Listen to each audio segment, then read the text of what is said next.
Well, hello everybody, and how are we all doing? I hope everybody's doing good. Hope you all had a good day. My laptop is teetering off the edge of my desk here. And welcome to the post show.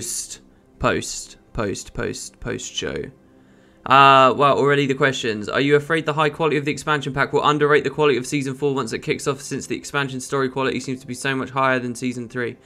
No, I mean, that's one of those silly questions to me. It's like, Season 4 was not that bad. Season 3 was not that bad. The last episode was pretty shaky, and the Bitterfrost Frontier episode, I think, was pretty shaky.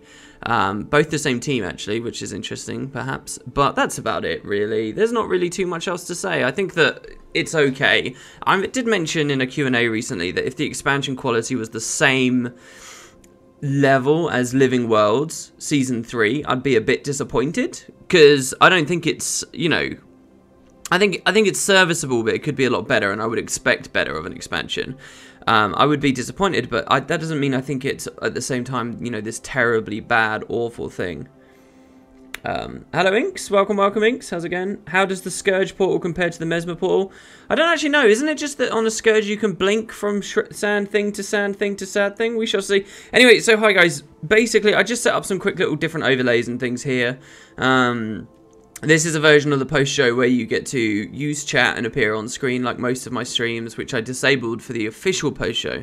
I don't know whether that was the right move to make in the end or not, because there's a good chance that it would have been fun to see all of that chat, and we all know that in about a month or however much time, you're not going to be able to read chat back through. I've actually watched the full post show at this point, reading chat as it goes, just to see what people's reactions were like and how people enjoyed it. And that's a huge part of the experience, and I didn't capture it. Probably too cluttered for new people? Maybe, I don't know, I don't think it has to be cluttered. Yeah, well, the thing is, I know you can't trust chat, but that's sort of okay. You don't have to trust chat all the time, you know? Anyway, I decided not to do it. And definitely, like, donations and things. So this is a version of the post show where if any of you guys, like, sub and stuff, you'll appear on screen and all those fun kind of things. Yeah, what I did badly with the post show, I asked for feedback on the subreddit, if people don't know. What I did really badly on the post show is the giveaways. I learned there that when you have, you know, 10k plus, somewhere around, I think 10k is the lower band, right? And we were well over that for long stretches of the post show. When you're at 10k plus, if you do a giveaway, you have to have a cutoff point. You have to manually force stop chat sometimes. Because for huge chunks of, like, the mic interview was kind of fluffy, but there was some interesting stuff in there, I think, but everyone was just typing, just copy-pasting the previous giveaway. It was just insane. Like, it kind of annoys me, actually, because none of those people actually knew the answer. They were just copying the person that was above them. And they were, oh my god. Wow, did you guys hear the duck? Does that actually play through on this scene? I don't know if it plays through. I just had a duck, though. Holy shit, time is immense. Thank you so much, dude. People have been so generous. People have been so generous. Oh, you guys are so cool. So yeah, it's been a crazy week. We had, you know, the expansion reveal. We've had a lot of mechanics discussion. We've had a lot of Q&As and other things. In fact, there's a Q&A I'm desperately trying to put up right now for you guys. But of course it is 5. Yeah, you guys didn't get the duck. I'm so sorry. You might not get the ducks or the fine potatoes dialogue because I didn't hook it in properly. We shall see. Anyway, so what's the plan for the post show? So this isn't official or anything. This is just me trying to make use of stuff that I've already done. What I'm currently doing, and she's incredible for having offered this. I went to Bog and Peachy earlier in the week, and oh, hold on, let me actually advertise the stream. There we go. Finally, I haven't done it in Discord. If anybody would like to. So I went to Bog and Peachy and I said, hey, do you guys want to share all your footage? You can have mine, I can have yours, we'll all credit one another, blah, blah, blah. Because I'm running out, right? Like, I've done too much content already, and I'm seriously, majorly running out. Peachy's already put some stuff up. So I'm currently in the process of downloading. They're about 6 gig in size each, and I'm about 4 gig in. I'm currently in the process of downloading some of her footage, and I kind of want to watch that with you guys. And we will do a bit of analysis. We'll see what we can pick out. I want to take a look at her in the gambling casino again, and I want to have a look at you know, like the Aboga that's supposedly there. I wanna see if she mouses over any other tools. Because I also I was playing on Warrior, and I really took the time to stop and pause and mouse over, look at everything that I moused over on the day, and I got all these little bits of new information and hints at the core specialization overhauls that are coming.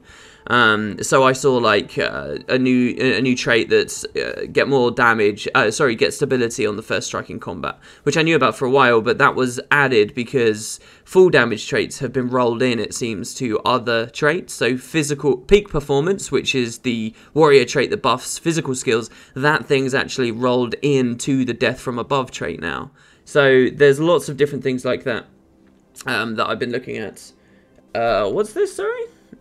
Warden Adian, my neighbour complained about the noise and I gave him your partner link and told him to buy the game. Thank you, dude. That's hilarious. That's very funny. William, what's the best stats for Guardians? I'm running Soldiers, but I don't really know what's good.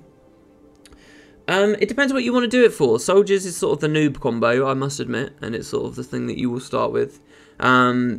Chak, help this person out. What would you recommend for Guardian and what game type? Because there's a lot of different things on that.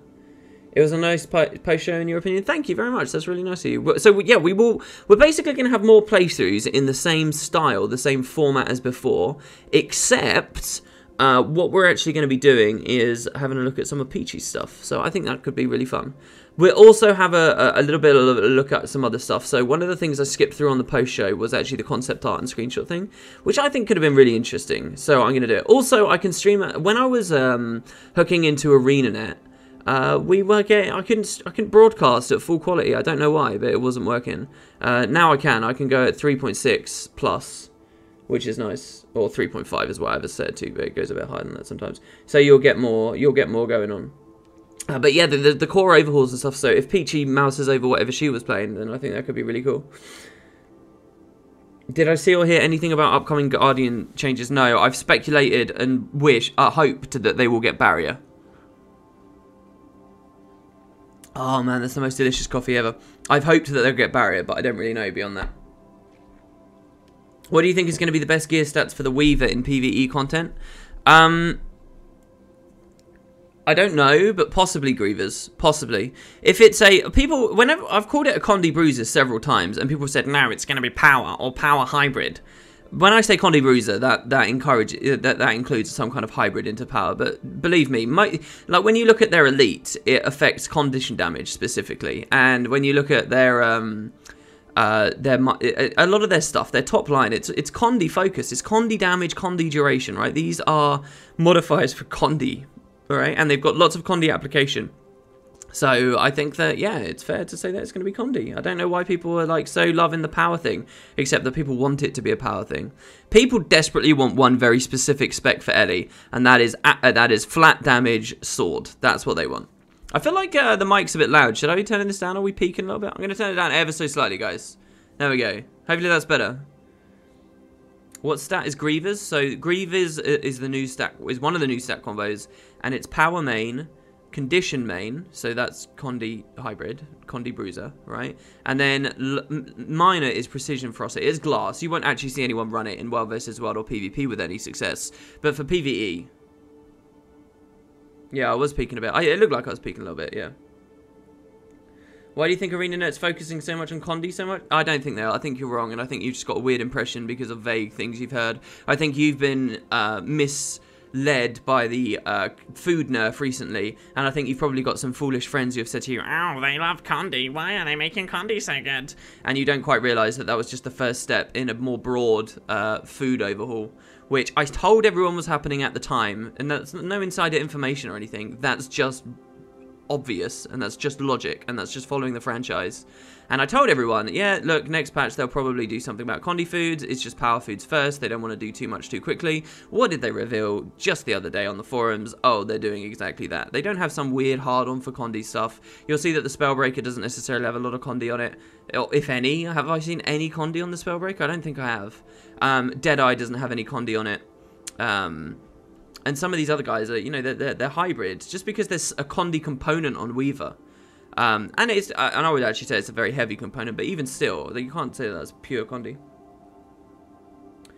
When you buy the new guild hall, will you lose any progress decorations? See, that's a great question, and I think you don't. Which means very few players will actually ever see that stuff, so we might build a new branch of Spud. We might do that. What niches of Thief is Deadeye trying to fill? I think rather than a gameplay niche, it's trying to fill a thematic niche more than anything else. The gameplay niche is already filled by Killshot and Gunflame, and even to a lesser extent, Longbow Rangers. And even to a slightly lesser extent, Unload Thieves. You know, just big, bursty, high pressure, power, range damage. That's what the Deadeye sets out to be, but it sets out to be the king of all of those. Just because it sets out to be the king, though, doesn't mean the niche hasn't already been serviced in some way. That's what she said, baby. So yeah, I don't know. I think it's more of just a thematic thing. I think a lot of people want a snipey character, and so they said, fine, get a snipey character, even if the design sort of isn't necessarily called for and is a bit terrifying. Do you think GW2 should make only skins for legendary armor acquired through a quest, much like the Gen 2 legendaries? Well, I think they've clearly had a lot of problems putting legendaries in, and they bit off a hell of a lot with Heart of Thorns, so I'll take what I can get, to be honest. It's kind of like that thing, like, it's a new thing that's come into the game. I tend to be grateful for what we got instead of then going down a rabbit hole of saying, oh, now we need this and now we need this. Well, actually, I do go down that rabbit hole quite often. You know, I sort of caught some hypocrisy in myself, actually. Oh, we can talk about this. So, Peachy's footage is still going. We've still got about a gig to go. So, what we're going to do, this is going to be really boring. I've got other stuff I want to show you guys, but what we're going to do is we're going to go straight into in-game. Here we go. Alright, and this isn't going to look very much like the post-show right now, and the overlays are going to be a bit buggy. You guys are going to drop down and chat a little bit here. But I want to show you guys an Alolan that I'm going to make, alright? I'm going to make an Alolan right here, right now, and I'm going to talk a little bit about biography decisions, and I'm going to talk about the perfect character, in my view, the perfect character to go into this expansion on. So let me just remind you all that with Heart of Thorns, it was more of a Sylvari-centric expansion, okay? And if you took a Sylvari into that expansion, they did honor the fact that you were a Sylvari. They did honor this thing. 2012 character create. They did honor the biography, which largely speaking is a crazy silly thing that they never should have tried to do and never should have paid off, really. So, wait, I can what? Sorry?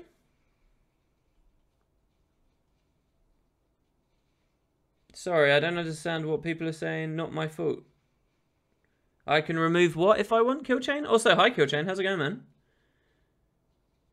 Anyway, Heart of Thorns, one of the cool things about Heart of Thorns was it actually looked at this biography again, and it sort of did some stuff with it, which is great. And that was what was great about the Lake Doric patch as well, right?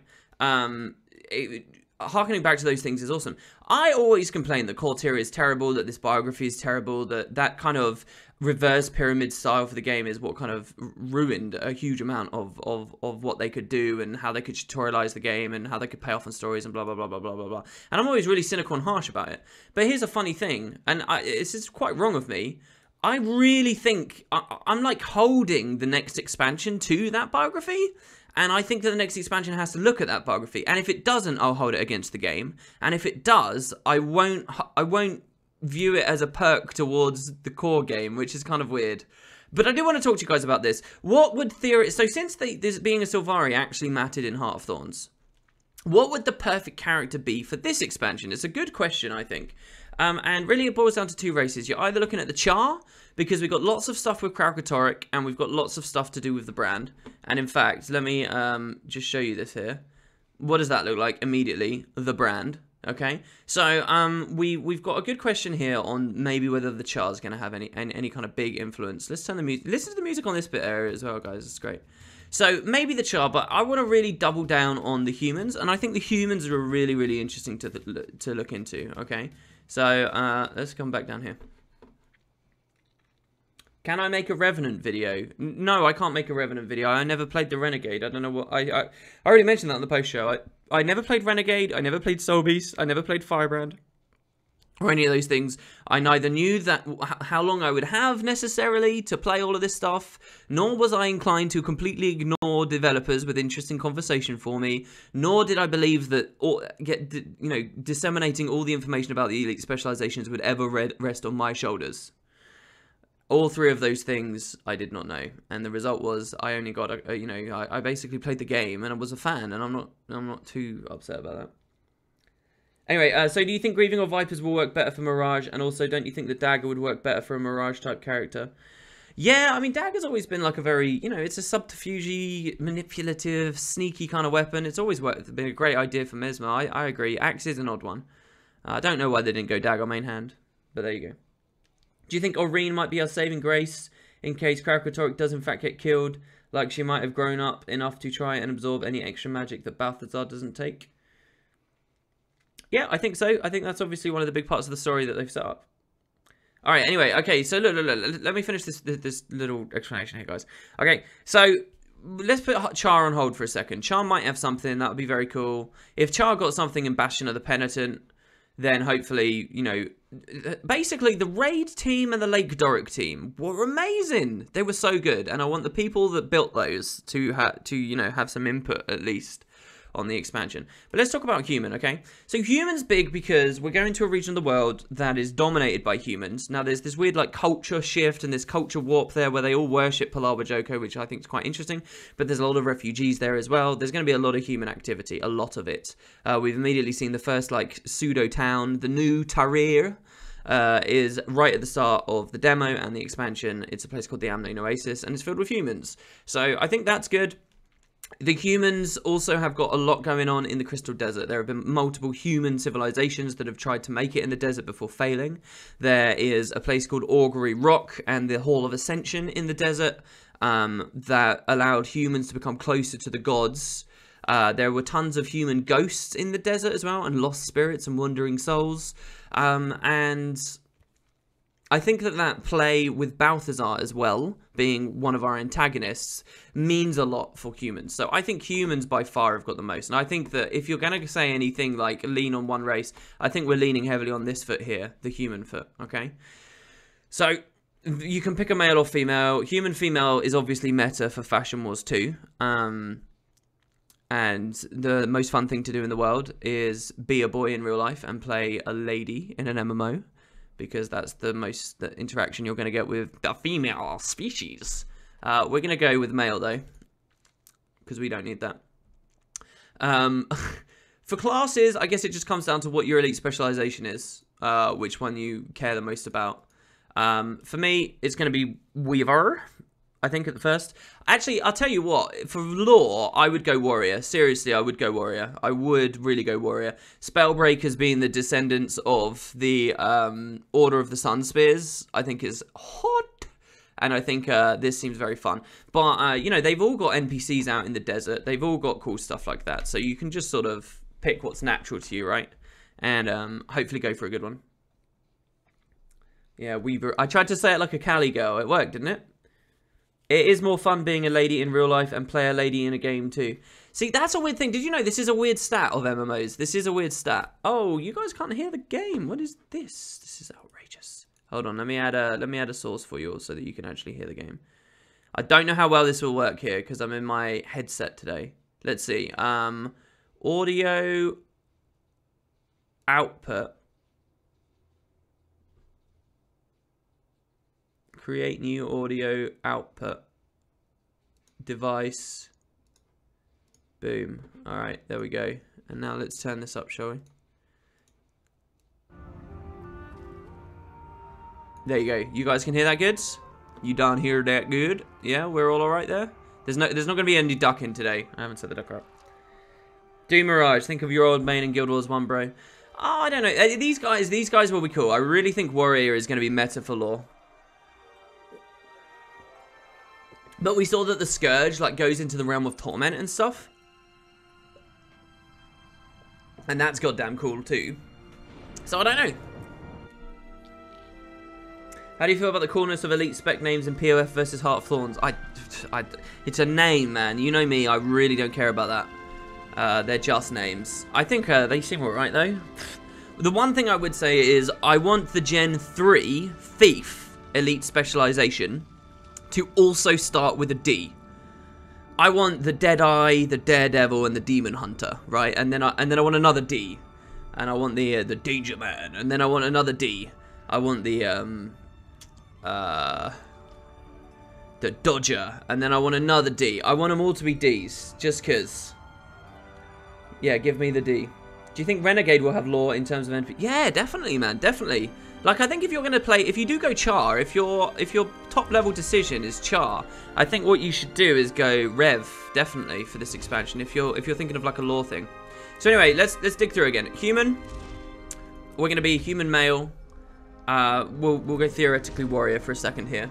I think I will be Weaver on the actual expansion, though. I'm going to make a new character for this, by the way. It's going to be cool. I want to make a black person. And then what we're going to do is, we can pick a headpiece or a shoulders. I'll go shoulders, alright? And then we can pick either of these. These won't matter, obviously. But now we actually have interesting decisions again, alright? So I don't know where you're raised matters too much. But if you say that you were in the nobility, I don't know, trace our ancestry back to ancient kings. Street Rat doesn't have anything alone and base, does it? Being the working class. I don't know whether the first one matters. I don't know whether this matters. Maybe you can go among nobility and you get a bit more like Shining Blade kind of leaning or whatever. Which has just been a thing in episode 6, but I doubt will be much of a thing in the expansion. Yeah, maybe commoner just because of key farming. This one doesn't matter. But now what's really cool is this. For Heart of Thorns, all that mattered was Sylvari, right? For POF, in theory, they can do even more. So one of my biggest regrets is, and the best thing to pick here, guys, is the middle one. I have never recovered my sister's body. One of my biggest regrets is that I've never recovered my sister's body. My sister was a seraph. Centaurs killed her while she was out on patrol, and they never recovered her body. This has always bothered me. So listen, the thing with this is... Christ, that was getting a bit loud, isn't it? Stupid Heart of Thorns theme. I've turned it down there. So the thing with this is, when you do this story, they will ask you your ethnicity. And when they ask you your ethnicity, you can say you're Alolan. And that will change the ethnicity of your sister. And then because the personal story is so terrible, this is one of my favourite examples of how bad the personal story is, right? If you do this, you'll meet your sister at several different times in the story. I think there's 3, maybe 4 different instances that she can appear. And if you pick that she's supposed to look black, right? If you pick that she's supposed to be a Alolan, she'll be like black in the first time you see her, and she'll be like Asian the next time you see her, and she'll be white the next time you see her, and then she'll be Asian again after that. Seriously, it's that bad. She just randomly hotspot. It's so terrible, guys. It is. And I'm not talking about like going into instances that other people host. So when you get to the Awe Act and stuff, it's terrible. It's really bad. Yeah. There's no joke. I've got a huge doc, a Google Doc, with massive amounts of, not for the fun of it, actual sincere discussion about the personal story and the quality of the core game. And I've got a whole section on that, about how they cannot and did not honor any, like, early decisions, and how grossly bad it was. And yeah, and you can't even say it's a bug. It's just clearly that they're not looking at all at any level underneath. They don't have like a flag that says it has to be this, it has to be this. And then when you get to late game, they don't care anymore, because late game you could have been a Norn, you could have been a Char, you could have been a Suri, you could have been a Sylvari, or maybe you were a human. And then maybe if you were a human, you might have picked this. And then maybe if you picked this, you might have then also picked that she was a Alolan. And there's so many flags to dig down through. They just thought, fuck it, let's not honor it. And they didn't put the effort in. Or they didn't even understand their own product. It was too unwieldy. It was too big at that point. Anyway, look, this is not about Corteria. Dead sister. And here's what's even cooler about this, guys. Here's what's even cooler about being a human. If the legends that did Bastion of the Penitent and Lake Doric do this expansion, they had best look at this. Even cooler. So let's dig. But let's do a tiny little bit more talking about how shit the biography is specifically. Let's go to Asura, right? Any of these races, okay, when you get to the biography section, you have a cosmetic thing, which is fine. You have something that is about a system that's no longer in the game and wasn't developed well enough in the first place. You have 1 useful decision. So out of 4 questions now, we're in 1 useful decision. 3 questions, we're in 1 useful one. You have a second useful decision, right? These actually determine story. Okay, they're not called back to properly. So half and half, 2 out of 4 actually means something. And then you always get a 5th question. The 5th question is always useless. It always means nothing. The most it usually means is some effect on your home instance, at best, maybe a tiny bit of dialogue. Okay, so this changes one NPC that basically does nothing in an Asuran's home instance, and that is it. And every race has an equivalent to this. Every race has an equivalent to this. Sometimes and I'll show you the one they tried hardest. So, by the way, this one, my first advisor, the one who taught me almost everything I know, was Bronk, Zinga, Blip, or Canny. This actually, the names of these NPCs made it into Guild Wars 2 Master. Quite cynically, I did this. I put this into Guild Wars 2 Mastermind. This is supposed to be a story-defining choice, and they mean nothing, okay? So that's par for the course. That's what Guild Wars 2 is.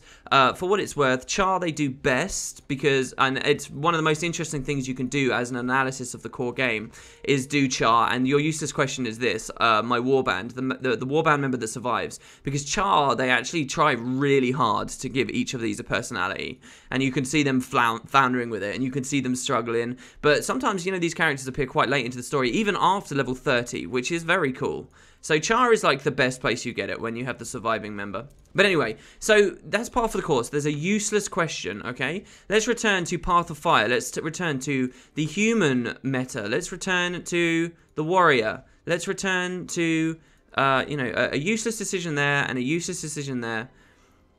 But an actually worthwhile decision here. So our sister's body and Elonan. And now finally we get to what should be useless. But this could work. This could mean something, guys. 2 of these options could be amazing. In fact, all of them could be good. But 2 of them could be great. So, everyone said I was blessed by a god when I was young. Who was that god? Everyone said I was blessed by Dwayna.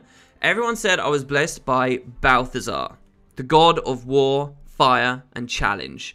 He oversees the battle arena. He gifts those who have a knack for combat strategy and skill with weapons. And I have trained hard to honor Balthazar. Okay?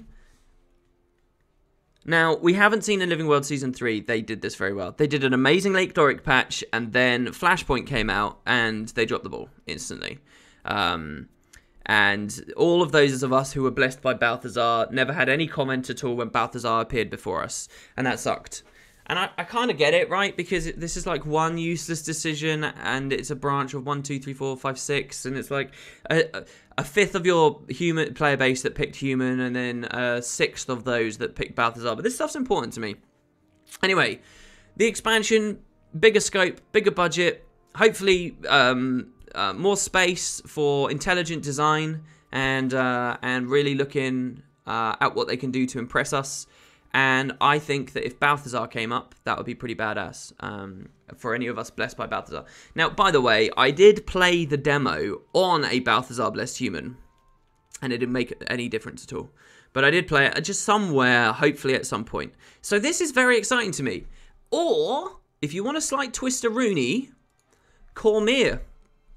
Cormyr is the goddess of order, spirit, and truth. She was once mortal like me. She inspires me every day to find greater courage and to seek rightness of heart, mind, and action.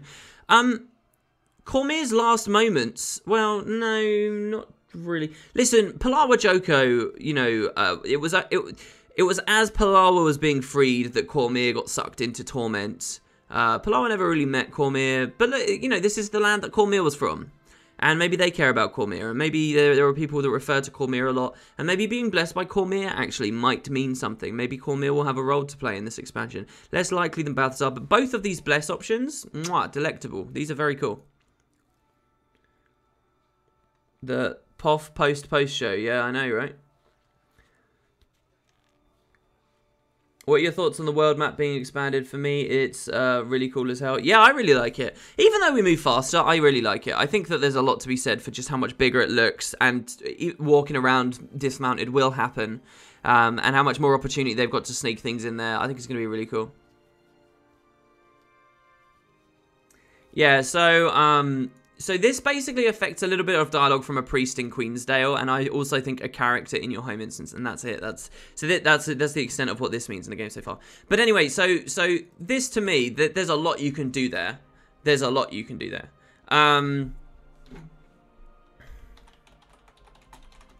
So let's go in game now.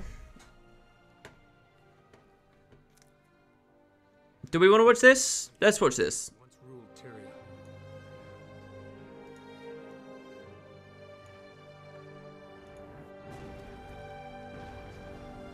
Now, we struggle to hold our ground. We've been defeated, driven back, broken, but we will not surrender. So many nations have fallen. Only Krita still stands. Our faith is strong despite the silence of the six gods.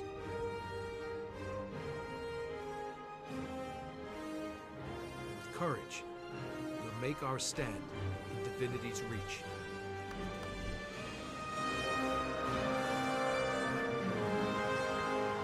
The city is my home. I was born into luxury, a noble of divinity's reach, and privilege comes with responsibility. I protect the commoners under my care. They believe in me.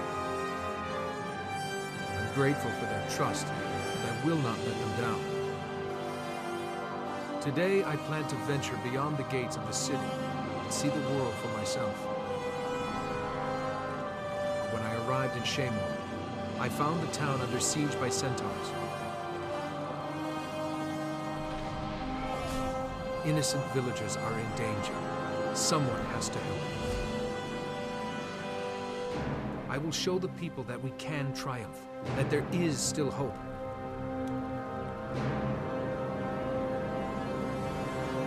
This is my story.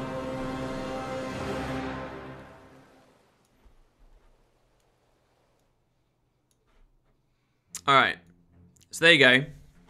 It's interesting how the way that the client works here. It was triggering the Heart of Thorns dialogue a little bit there.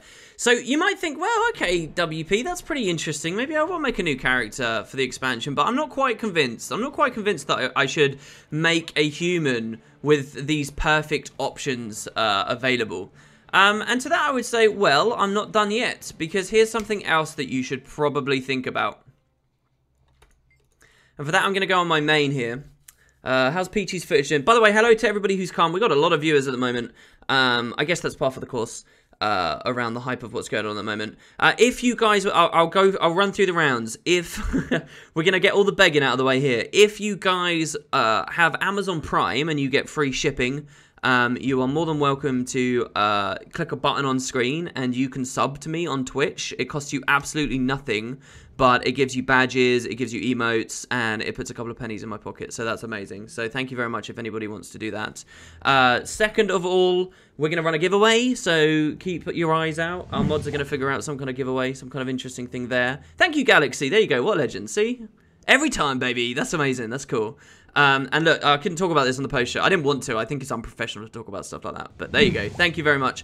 And I'll read all of your names out as well and shower you with love and affection if you do so. But the other thing as well is... I can't remember. What was the other thing I was going to shill? Maybe my buy link or something? Listen, guys, if you want to get your mates into the game, bring them to this stream right now. And I personally vouch to convince them to get Guild Wars 2 Path of Fire. As long as they click my link. There you go, that's how we go. Alright, no, there you go. So here's the other thing about character creation. If you're still not quite convinced, let's look a little bit deeper in the story. So a decision that you make, not a character creation, but a little bit further along, around when we transition out of the domestic story and what is truly the personal story with lots of decisions, when we transition out of that into what should have been a much more differently handled area of the plot, and that's the Zaitan stuff. That's the struggles of the free peoples of Tyria and Lion's Arch against an Elder Dragon. And it all begins here at Order Neophyte. Level 40, when Destiny's Edge meet in Lion's Arch, and right when you're in the middle of all of that juicy drama, you join an Order.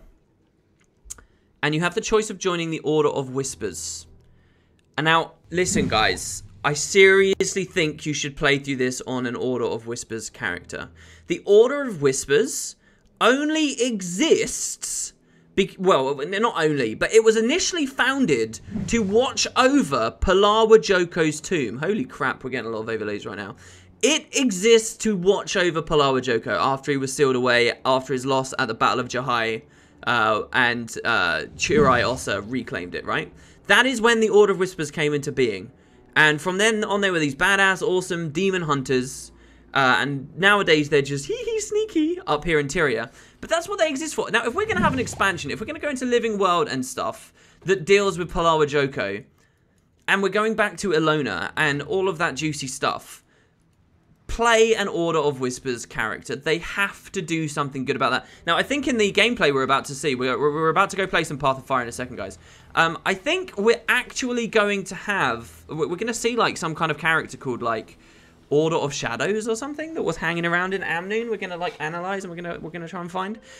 So I think they're doing something. All right. Don't forget as well that in the core story we meet a character as a member of the Order of Whispers called Dern Velezquez, who like suggests to you that he's from a distant land and he won't tell you exactly where it is or what it is. And I think that maybe that's a secret that, and a little mystery that they might actually be able to answer. I don't know. If I was in the writing room, these are the things that I would be asking for once the decision had been made that we were going to the Crystal Desert. All right, these things are the things that would deserve getting paid off on. So that, to me, that is the story meta. Okay. It's elite specialization of your choice, but possibly warrior because you're sort of a descendant of the Sun Spears. Maybe you'll get some interesting stuff about the, what are they called? The Mordant Crescent, I think, which is what they've become now. Play a human, maybe a Char. If you're going to go human, make sure you do the Lost Sister storyline and say that you're of Ilonan descent. Now, you'll still be an outlander to them, and I think that's fine, because you never lived there. But, yeah, I think that works. I think that really, really, really works. And so, yeah, I'll probably be playing Weaver, but I think I am going to make a new character that has sort of that perfect setup, and I'm going to use a makeover kit, and I'm going to have it all beautifully blacked up. I'm going to have it looking good, all right? I'm going to use the new hairs. It's going to be great. It's going to be really cool. All right, so if we come over here,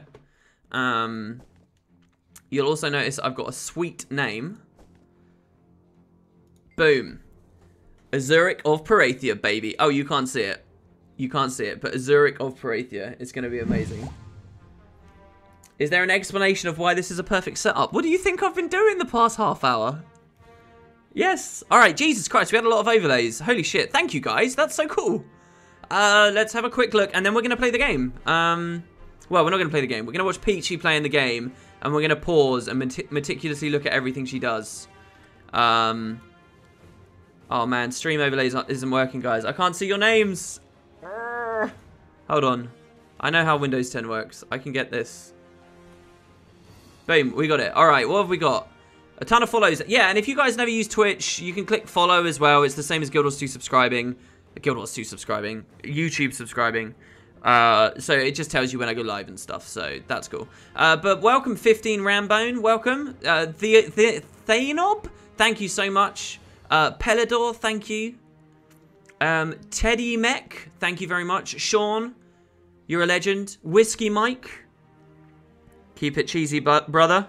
Quietus, Shuby Eyes, Frostmetsu, Bobliss, Galaxy, Times Lament gave a donation of £5 just saying test question mark. Are you going to charge that back? That's crazy. If you're not, thank you very much. Lexu. Oh, Lexu! Oh my god! We just had our first 2-year person. Holy shit. Congrats, Lexu. I think you're the first person I've seen. So yeah, all those people who do have Amazon Prime and you're doing it here, if you do it 2 months in a row, the badge next to your name grows. It starts off as one little potato, and then it becomes a couple of potatoes, and then 3 potatoes, and then it becomes like a veteran potato, and an elite potato, and a champion. And eventually, after 2 years straight, you become a legendary potato. Yeah, I think Lexu is the first legendary potato beside me. That is crazy. So you can see we got all the little bronze potatoes around there. So that's how that works, guys. I know, it's amazing, right? You know you want this. Keep them coming, baby. What else have we got? Reverion, 9 months, very strong. Sigma 403, Glassy Ducky. Oh, that was all yesterday. Oh, okay, I've scrolled way too far. Anyway, thank you, everybody. The Adventures of Glitch. Thanks, guys, honestly. That's so cool of you. All right, I know you all want to play the other game, so let's do it. How do I do this? Let's see. We're going to just have to shift a couple of folders around here, guys. Hold on. Because the way I do this is a little bit janky. It's through monitor setup. You know, oh god, I've clicked to a network location that is not live. That's fine. You know, I was nervous about the post-show, but I wasn't nervous about the audience. The second the actual show was running, I was like, no, I can handle this audience, it's fine. But what I was nervous about was everything breaking, because I did a lot of things on this post-show and this stream that I don't, you know, that I don't typically do, that I don't have much experience with. And that was what was really scaring me. Because, like, I was using, like, and I will be in a second, like, monitor capture and stuff, so, you know, you can see, like, my... how do we describe this? Gentleman's content, potentially, if I was on the wrong scene. Oh my god, someone's got an eye for fine potatoes. I don't know whether you guys even heard that, but thank you very much, guys. Crystal Desert, and then Elite Specializations. There it is. So, we got some Peachy footage. Who's excited? I know I am, baby.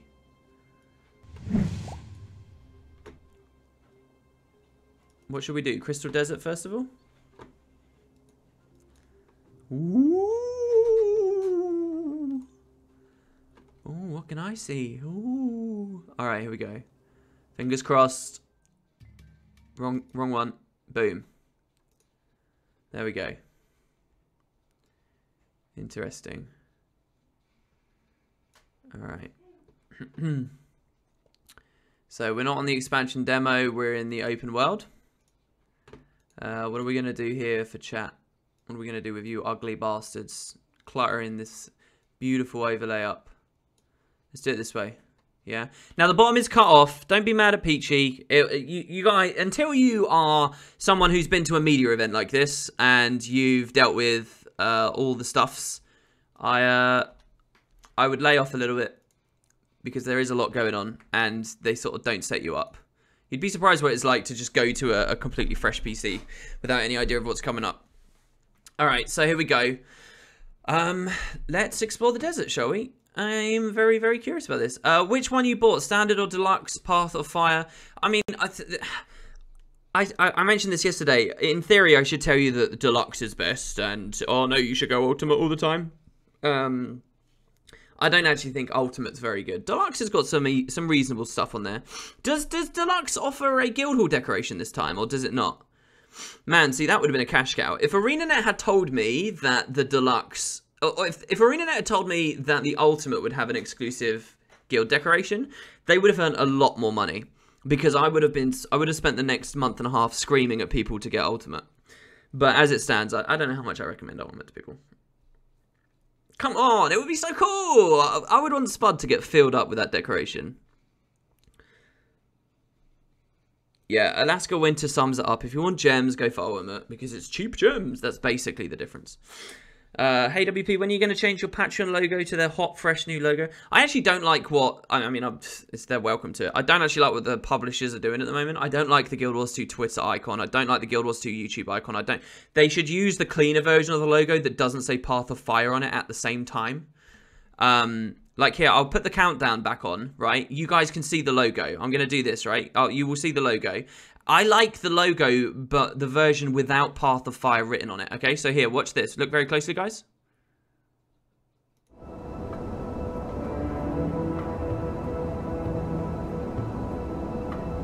That logo there that I just flashed up, that's the one that I like, right? But they've got a version that has Path of Fire written in it, and it's too small. It's too small. It's too much detail for a little icon like YouTube. It's not a good icon. Anyway, that's so boring to people, I'm sure. Let's get in there, shall we?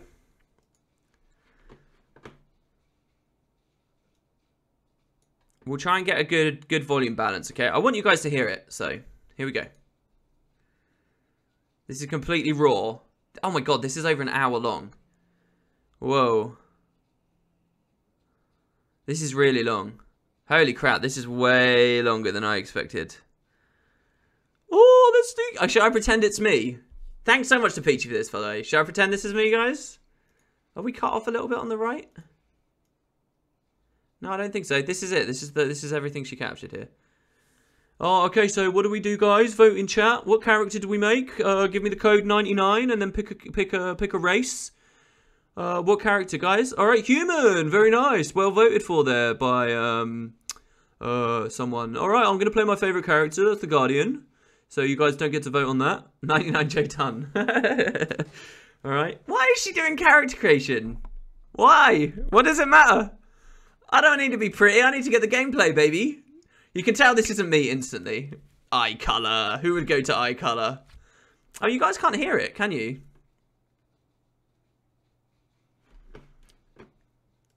That's some crap. I want you guys to hear it. What the hell? You're already missing out on beautiful audio goodness. Properties. Device. There we go. You should hear it now. You do. Alright. I will be quiet this time.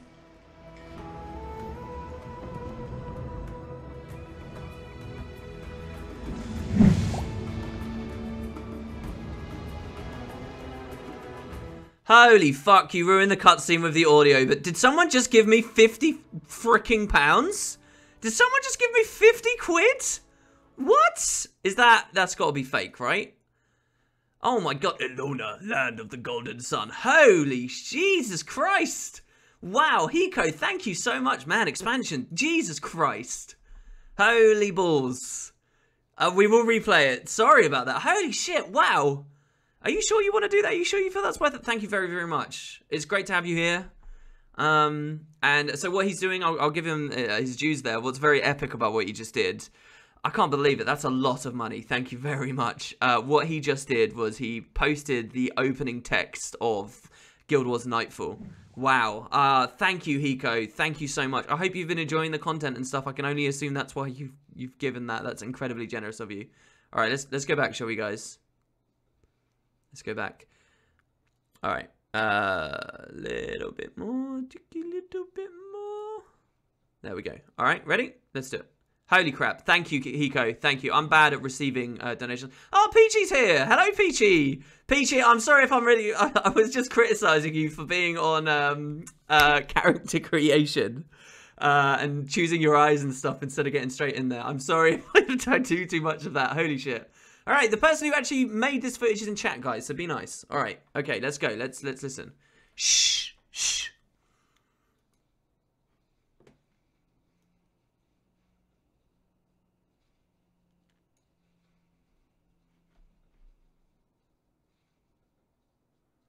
Any second now.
Ah, it's good, right, guys? It's good. Doesn't look like we made it to Amnoon. Sorry for the change of plans, but we saw smoke coming from that pyramid. Keel gave us orders, so we're going in.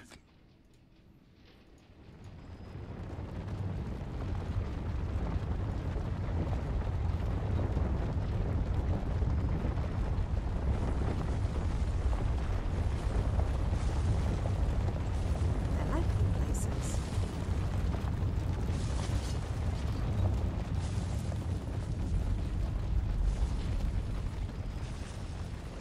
If you'd like to stay on board, we'll All right. get you to Amnoon as soon as we get back. I didn't come this far to sightsee. I'm going with you. Alright, I'm gonna try and duck here. Hopefully the ducking should work just fine. Alright, so hopefully this is all gonna be good. Oh, look, she's looking at the map immediately! What a legend! Yes! Okay, look. Okay, good. Alright, immediately we've got some great stuff going on here, guys. Immediately. Check this out in the bottom right. Check this out down here in the bottom right. Oh my god, let me get epic pen on. Oh, look, I'm going full on professional here. Look, we're getting epic pen roll in. Look at this, alright? Woo! Does that not look like a bit of brand to you, fellows? Oh, you can't hear me anymore. What? All right, hello. Hello. All right, you can hear me now. See, this is exactly the kind of thing I didn't want to happen on the real post show. This is what the true genius was of the real post show. That there was no moment like this where the microphone suddenly went quiet or, you know, I just looked bad. I think there was one moment where you caught a little bit of my VLC UI. Oh, God. Now I'm too loud, am I? What? What do you mean there you go? Speak louder? I've got literally 50% people telling me it's too loud. And 50% people telling me it's too quiet. Mike is fine now. No, you're good. Oh, my God. No, this is perfect. This is probably... It's nice. You're fine. All right, good. Good, good. All right, look. Anyway, shh. All right, it's fine. Check this out, okay? Look at this. Look at the brand. This is awesome. This is brand, guys. The question is why. So, a little funny story. The leaked maps totally showed this months ago. And so, the story implications of this have been really interesting to me. The suggestion that Kraukatorek might move. But if Kraukatorek's going to move, why don't we see any brand as he moves to that location? So, I would still be aware of the leaks a little bit, by the way, guys, because actually one thing you'll see is... very detailed looks at the actual maps themselves, and you will see that this is an area in Vabi, and it is like branded, and you don't spoil that for yourselves, the actual specifics, if you can help it. He went underground. Ooh, he went underground. He jumped. Well, he kind of jumped before, didn't he? He was flying over and corrupting everything. So it's very interesting. I'm wondering what they'll do there. All right, let's keep going. Alright, they're going to nuke chat, guys, with a crazy giveaway, by the way. So, enjoy a bit more of Peachy's footage here, and we're going to do a giveaway, probably for a quite expensive Black Lion skin. So, there's going to be quite a lot of money to win. This is a WP stream. This is what we love to do. So, so yeah, get in there and see what we got.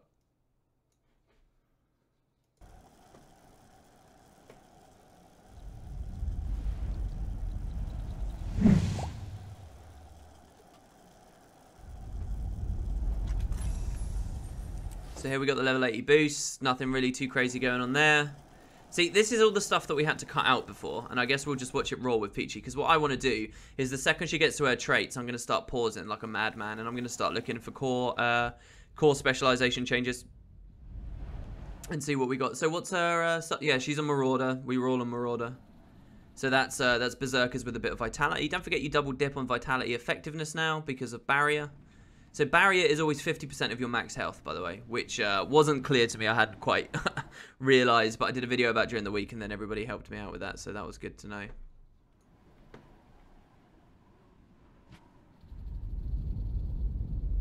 Hey, how can I be positive that your POF link is working? All I can tell you is that people have been using it, and they've been having funsies. Here we go. Oh. Oh. We're looking out for double parentheses, guys. Here we go. Get those screen caps ready. Oh. Oh, there was some there. There was some there. The thing is, I'm not going to be able to do it easily. Oh, there was a new Big Game Hunter has changed. Striking an enemy tethered by your Spear of Justice inflicts vulnerability and increases damage dealt.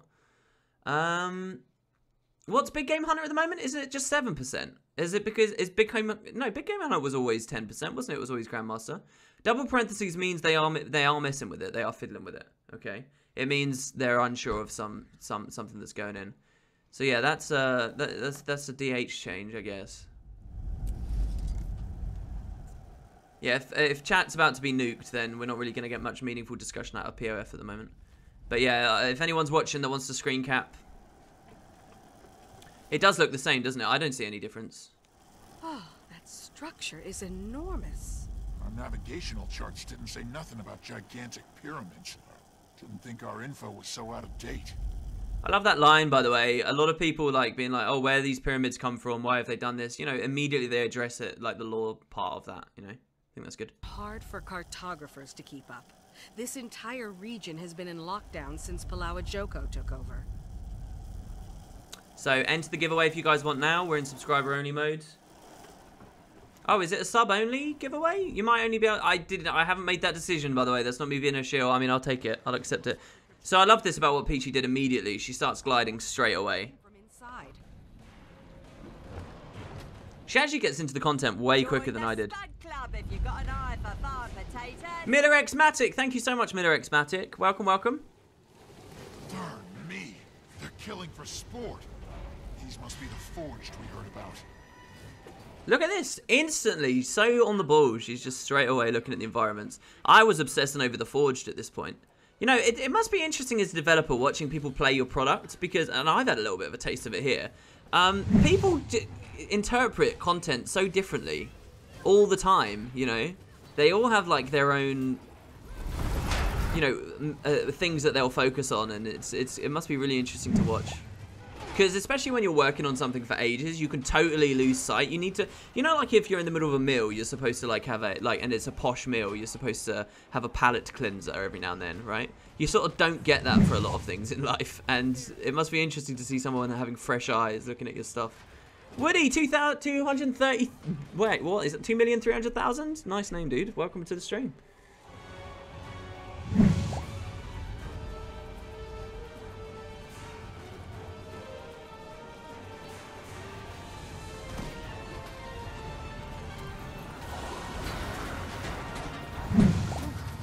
Oh my god, listen to that combat music. Sorry about the overlays, guys.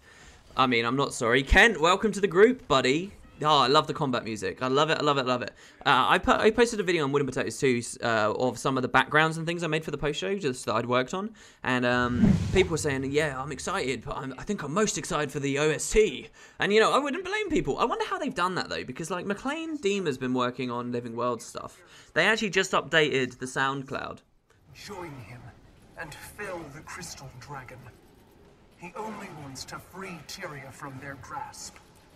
Your god lies, and waging war on these people won't help you defeat the dragon. One thing that I really liked that they did on the other media is they really started, it seems like one thing at the forefront of their minds is drawing comparison between the three main enemy factions. What is the difference between the Branded's mindset and the mindset of the Forged? And what is the difference between the Awakened within that as well, you know? Are they all minus thralls? You know, how much sentience does each have? Where's the balance there? And I like that, at least on the actual show from ArenaNet, they were talking about that a bit.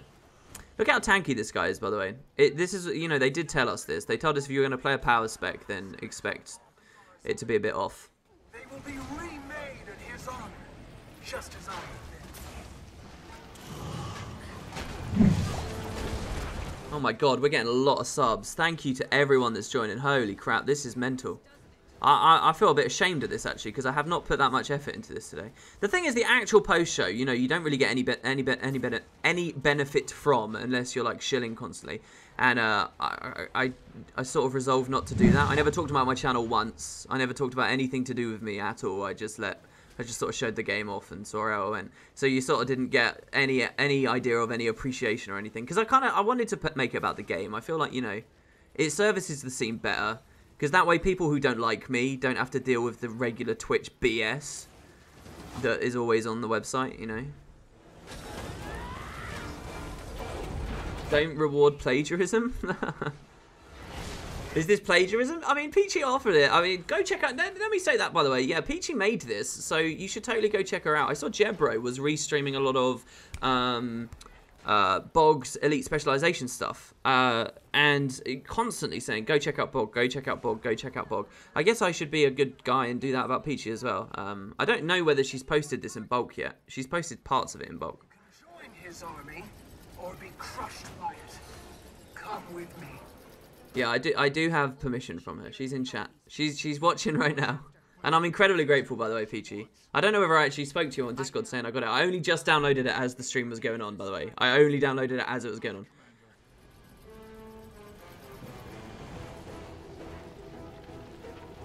What does the Herald of Balthazar even offer us? I don't get it. Yeah, I know, it is a bit weird, isn't it? Oh, maybe we can freeze frame on any of these skills as well. There might have been changes on the skills. I really want to see some goddamn barrier somewhere. I really want to see barrier. But the thing is, she won't have ran a defensive line. And that's not because she's a bad player or anything. It's because who the hell would? What is the defensive line on Guard? I'm so bad on Guardian specializations. It's not honor. Virtues augments all your F abilities and could have some barrier on it. Is it virtues? What's it called? Have you commented on the potential new loot system? No, I've got a video coming up talking about bounties and what we know about them. I got a bit of kick. When Barry, my video. Oh my god, what is this? Why are you guys? This is crazy. Holy Jesus Christ. Wow. I'll keep playing the footage through, but Jesus, scenario? Holy crap. Streaming is not a moneymaker for me, so it's so weird to be in this situation right now. Thank you very much, scenario. Wooden Potatoes is Kraukatoric confirmed. £25? £25? How much have I earned? I'm just sitting here, rebroadcasting someone else's footage and telling you guys what character to make for the expansion. This is bad. Thank you. I feel sick. I feel like a slime ball. Thank you so much, though, dudes. Wow. Yes, I am Kraukatoric. I don't know what else to say to that. Thank you very much. What was I talking about? I've been totally thrown off now. Oh yeah, Barrier. I got a bit of kickback. You know, I'm excited about Barrier, and I wanted to explain it to people and then discuss all the areas it could go into. And you know, I got those general, like, snooty people that don't sort of understand YouTube saying, oh, I don't need all day to learn about Barrier.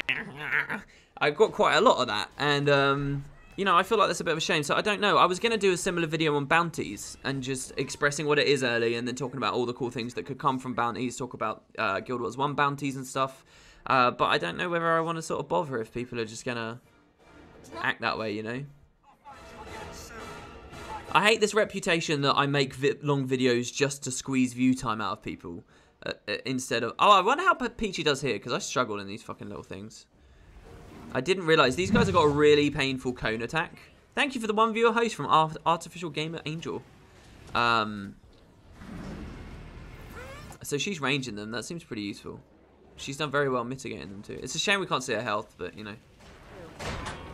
She dies 4 times on this. Yeah, I guess it depends. I mean, on a Guardian, you are lower health as well. Oh, so if you know that, then this has been published. You just took back Claw Island. Congrats, man. Did you go Whispers? Yeah, so I'm thinking of making a character. I'm going to call him Azurik. He's going to be a Weaver. And unfortunately, the real Azurik is taken by someone else, the bastard. But I can be Azurik of Parathia. And I'm going to play a Weaver. And I'm going to do all those character choices I talked about. And I'll run that 80 boost. The joke about you making long videos is a compliment. No, it's not always. Very recently, when it comes to trailer analyses, which everyone seems to love despite the fact it's junky content, people are quite loving about it, and that's cool, and I don't mind the jokes. I don't even really mind when people are being critical, because I don't agree with the criticisms, and I've been getting them for years now. But there is a definite thing of, oh, because you get it in the broader YouTube scene as well. You get people that are like, hey, it's your boy Big Diddy here, and today we're gonna talk about the new Game of Thrones trailer. So yeah, wasn't that cool? And they'll go on like that. That'll be like a half-an-hour video. I like to think I'm not quite in that category, but I will get put in it quite often. Big Diddy, yeah, I don't know. I don't know why I said Big Diddy. I don't know. I'm glad that I'm not the only one that struggled here. I did go downstate to these guys. What's the giveaway? It's a Tempest Longbow skin. It's worth 200 gold, and all you have to do is type !enter to join. We're sharing a bit of this love around because people are going a bit nuts with donations at the moment. A minute ago, Resistance Fox gave me a $5. Thank you so much. I love the barrier video. Please do one for the bounties. I mean, the thing is, with the bounties one, I've got even less to really say. That's the thing. We're definitely missing a little bit of footage. My monitor capture is not perfect here. Hold the phone, guys. Hold the phone.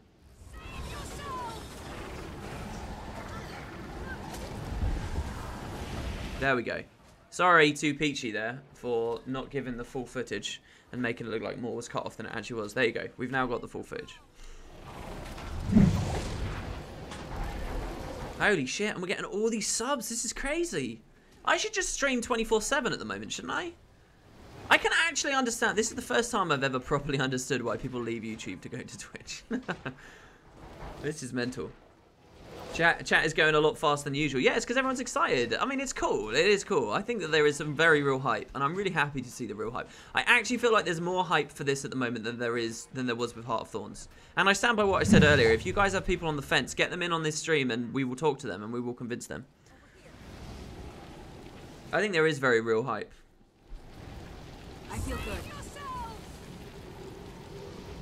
Newsac says way more hype than Heart of Thorns. Do you think? I mean, it was 2 years ago, so even those of us in the best position to look at that, you know, it's going to be hard for us to be objective, but I think there is a bit of that. All right, look, we all know how this is going to go. We'll let her get on a mount. And then we'll probably skip. See, there's apparently... So Peachy's in chat right now. This is where the Easter egg is. There's a Guild Wars 1 Easter egg here. I need to get through that gate. Okay, I'll... No. What the dick? What the balls? This is great. What? How many people have we got watching? I don't even look at viewer count when I'm streaming usually. How many have we got watching? Why am I getting all... What is going on? This is actually not reasonable anymore. This is actually getting a bit absurd. Holy crap. Wow. Holy crap. What is this stream? Oh my god. Peachy must feel sick. This is her footage. This isn't even... This is not even... What? Hobber Wobber. That's a cool name as well, by the way, dude. Donated £94? Pounds! I enjoyed every one of your Guild Wars 2 videos. Keep it up, lad, and a wave. Dude. What? This is crazy. This is actually obscene.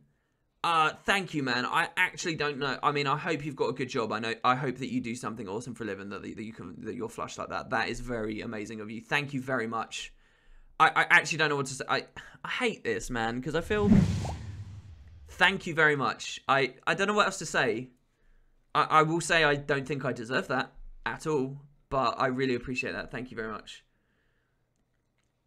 I hope people... Don Peachy wants her cut. Yeah, definitely.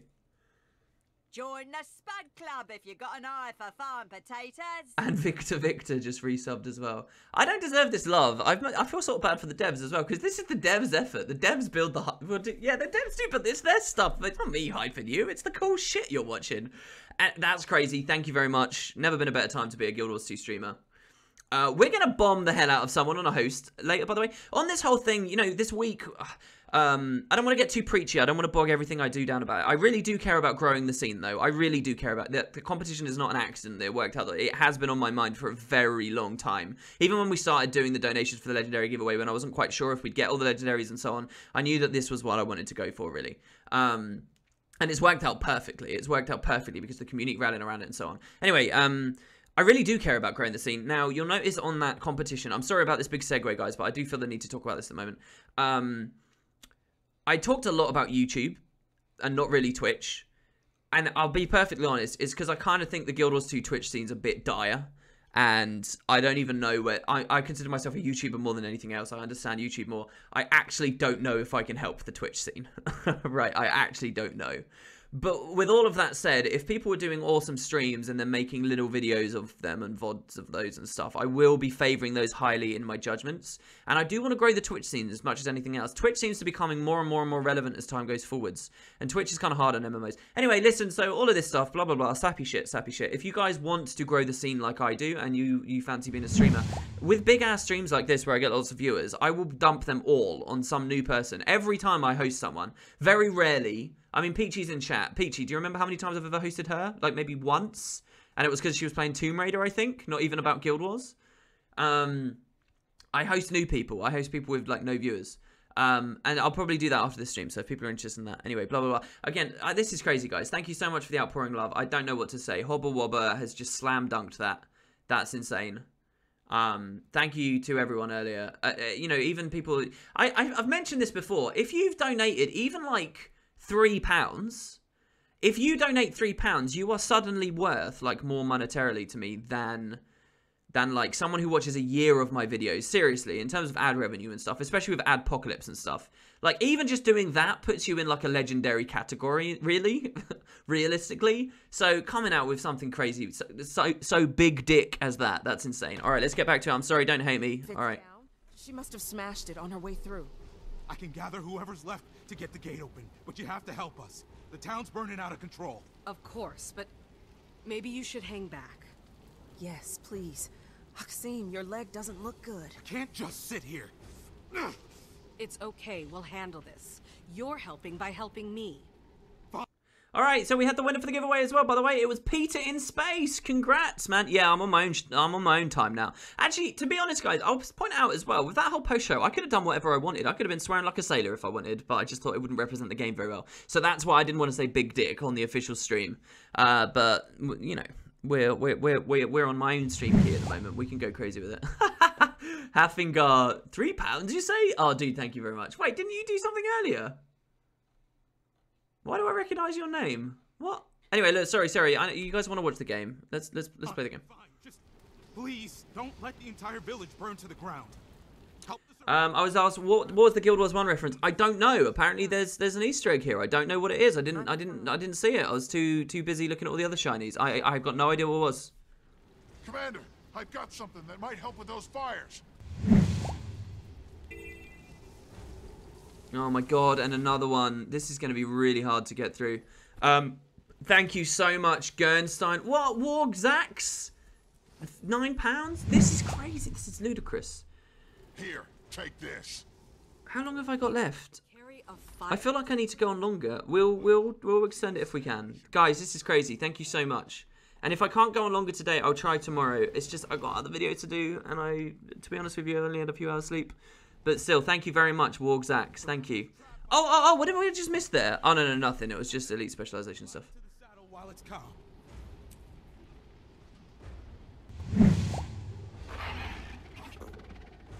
Now ride. Someone says, can you read my... this is actually obscene. Hold the phone. What is this? Sorry, if you've donated it and it's not appeared to me, guys, I don't know what to say. There's no way I can see it, and it's probably gone in a weird place. If you got an eye for farm potatoes. Should I disable this stuff? I'm trying to...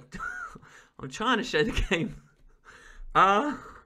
Wargzax, Poor Man Jackson, £20, great footage, in quotes, with an exclamation mark.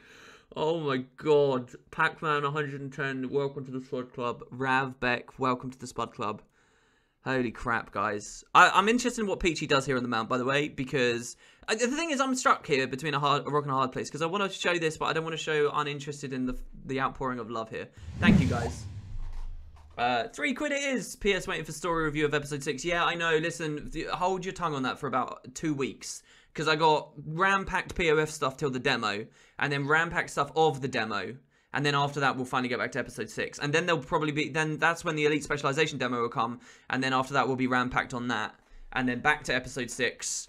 And right up... I mean, literally, it's going to be chock-a-block Guild Wars content right up to the launch of this expansion, I think. Which is gorgeous. And that's what every content... If it had been like this in 2012, I really... You guys would... From the way I view it, it would be insane. Anyway. Let's keep going. I'm really curious to see if Peachy is as bad riding this mount as I was the second I got on it and ran into the stables and stuff. Just remember there's motion blur and stuff if they move fast enough, but you don't see very much of it. And guys, honestly, all this crazy donations and stuff, I don't know what to say. Thank you very much. All right, here we go. You where you need to go.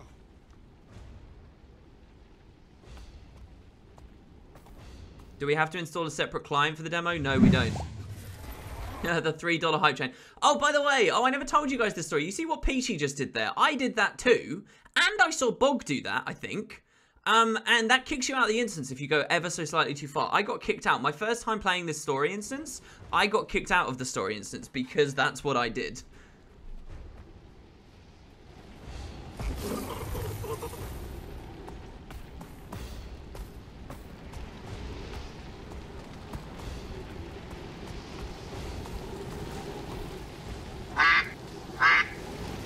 Oh my god, guys, what is this? You can't just make ducks appear constantly on the stream. Oh my god. Shamari donated £38.34. Thank you so much, Shamari.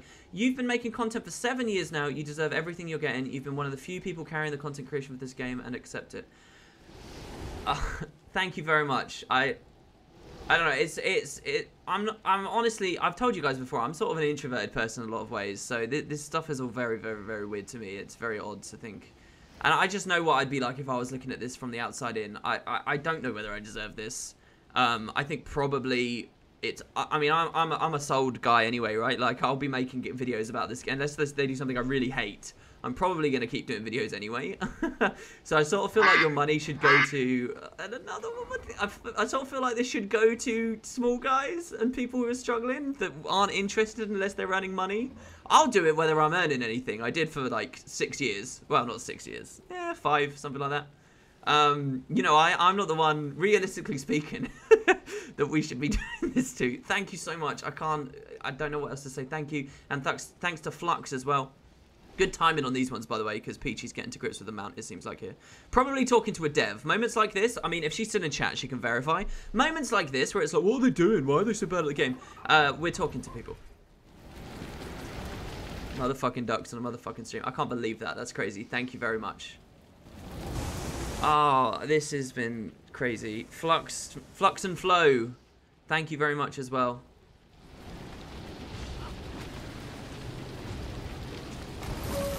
The little hop when it goes from standing still to moving is great. Yeah, I like it as well, yeah. Reminds me a lot of when you get to ride a dinosaur in Crash. But that's probably just because I was trying to play Crash recently and now all of this happens, so... Oh my god, another one. +2 happiness. Hey WP, I'm putting together a video for the competition. Awesome, dude. Thank you. That's cool. That means probably more to me than 7 quid. It talks about the art of Guild Wars 2, but I'm nervous that people will find my voice annoying. Also, thanks for your great content. It's very inspiring. Listen, man, a lot of people will be like me. I went years playing Guild Wars 1, never going into any voiceover IP. And when I finally did, I would be deathly quiet. Like, I used to do pickup groups, playing Mesmer, Denial Mesmer. I used to play that in Heroes Ascent, in pickup groups, in TS, after spending ages trying to get into groups. And I'd be deathly terrified of saying a word. I would never say anything. I'd be absolutely mortified. The only reason I eventually started getting over that was because real-life friends from school I started playing Xbox Live with, and for them, they knew my voice and so on, and so I got used to it. I was terrified. Like, I guess probably a lot of guys do, especially as they're going through puberty. You get very nervous about your voice and thinking it's too high-pitched and so on. And I still have hang-ups about that. But I was definitely terrified of it for ages. And then the thought that eventually I'd start doing a Let's Play on the game, I was terrified of it. I was terrified that I'd sound like a loser. I was terrified that I'd sound like a nerd. I was terrified that I'd sound like a squeaky-voiced teen. I was pooing myself. I really was. And if you go back and watch episode 1 of Prophecies, I'm like, oh, hey guys. And my voice gets quite croaky when I'm nervous. You only get over it by doing it. And these days I don't even think about it. These days I'll squeal like a chipmunk and emasculate myself before thousands of people, and I don't even think of it really. So just go for it. And anyone who's got hang-ups about your voice, it's like I've said on previous streams, people actually aren't that interested in you anyway, so don't worry. And that's not an insult. It's just generally people are more focused on themselves than they are on judging others. This is insane. I don't know what to say. Why are we still get? We got £6.66 from the devil himself. Stranger. You'll be in our prayers tonight. What is going on? I've triggered something here, haven't I? I should never mention the £3 thing. I've mentioned that on several streams, and I should stop doing it. Sup, you beautiful bastard from Yarieth, who donated £3. Thank you very much. It's just not stopping. What is this? Hope you're having a fantastic day, and today we'll be talking about a recent streamer called Big Diddy, who has been blown up due to his £3 stream. And then we also had Hunter Aeon.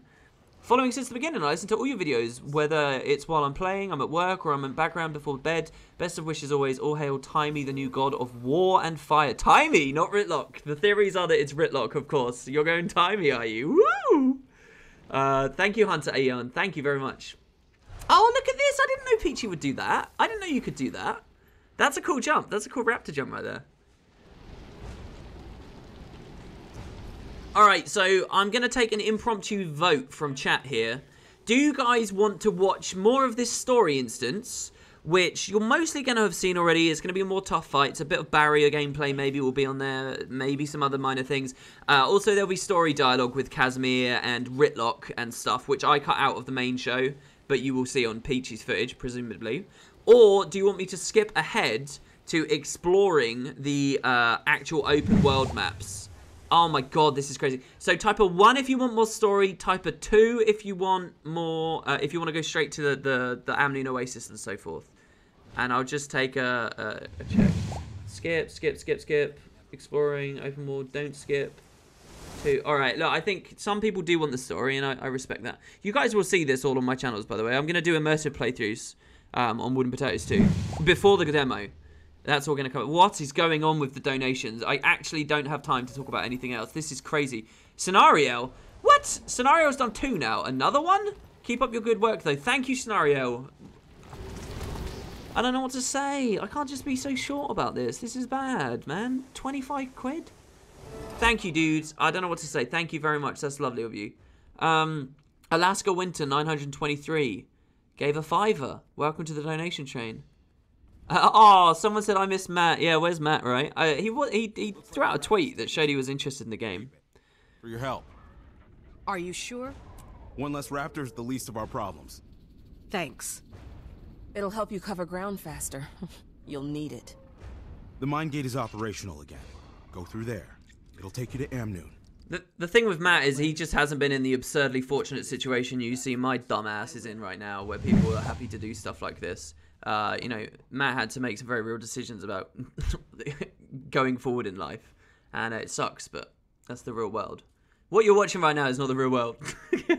This is not real. I don't know why my life, of all people, why my life is this right now. Nature dead. Good old content, Tato Horse. Thank you so much, dude. £13.37. That's so cool. Thank you. All right, 2. Everybody wants to skip. Everyone wants to skip. It's not a slight on Peachy or the story, I guess. Oh, what? She did the race instantly. What is this BS, man? That's why I missed it. I would have still been in the story. All right, so I want to start straight at the end. So this is where I'm going to start geeking out a lot more. Because a lot of this I didn't see. And we may be freeze framing and stuff. So here we go.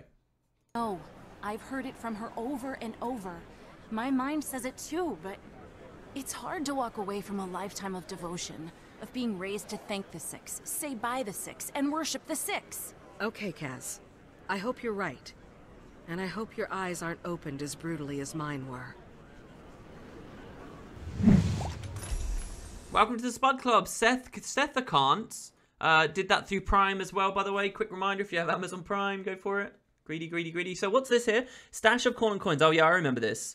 So this gives you a ton of experience. Formerly traded across Alona, but banned under Palawa Joko. These are still valued by collectors, scholars, and rebels. So, in GW1, as you killed Cornans, they actually dropped junk items, which were Cornan coins. I think that was it. Actually, or maybe... So there was a system in Guild Wars 1 where when you went to a region of the world, in Nightfall, specifically, and you completed quests in that region, those quests would all give you items, and then you could trade those items in bulk for extra stuff, you know, bags and salvage kits and stuff like that. All those kinds of fun things. And I think those might have been Corn and Coins, actually. I think as you did quests in Corny, you got Corn and Coins, which you traded in. So this is a Guild Wars 1 reference. And I love there's actually a lot of detail on the icon there. That's pretty cool. Man, yeah, can you guys believe we played Nightfall? We played Night. This was before the leaks as well, by the way. I can finally talk about that. How crazy of a coincidence is that? Out of all Guild Wars 1 projects that I randomly could have gone to, I went back and played Nightfall in 2016. There's a full series of me in this day and age. I mean, it's doing it on Twitch, so it's sort of bogged down a little bit. But we played it very recently. I'm very glad. Well, I'm sort of glad I did it. And on the other hand, I'm not glad I did it because I'd love to do that now. I'd love to be like, right, let's go play Nightfall. But I don't know. Would people want to watch another night? That would be my third Nightfall playthrough as Wooden Potatoes. It would be my third Nightfall Let's Play. And I sort of feel like retreading old ground. Anyway, wow, more subs just came in. Yariethis and Ghoul Scout, 1,976,666. I added an extra 6 there. Anyway, WP Rock. I haven't played Guild Wars in over a year, but I still don't miss any videos of yours. Dude, you are not alone. I think there's a huge number of people that are like that. Anyway, sorry, so let's keep going with the game. Thank you so much, guys. I don't mean to be dismissive of the donations. I'm just trying to keep it going for everyone else. Yeah, there you go. So someone's just linked. They said I'm right about the corn and coins. There's the page. Yo, Woody, what about the Griffin Mount? I think it'll be Season 4. So that's just Grandmaster. Hobbs isn't anything. Look, see, look, she's looking at the walls and stuff.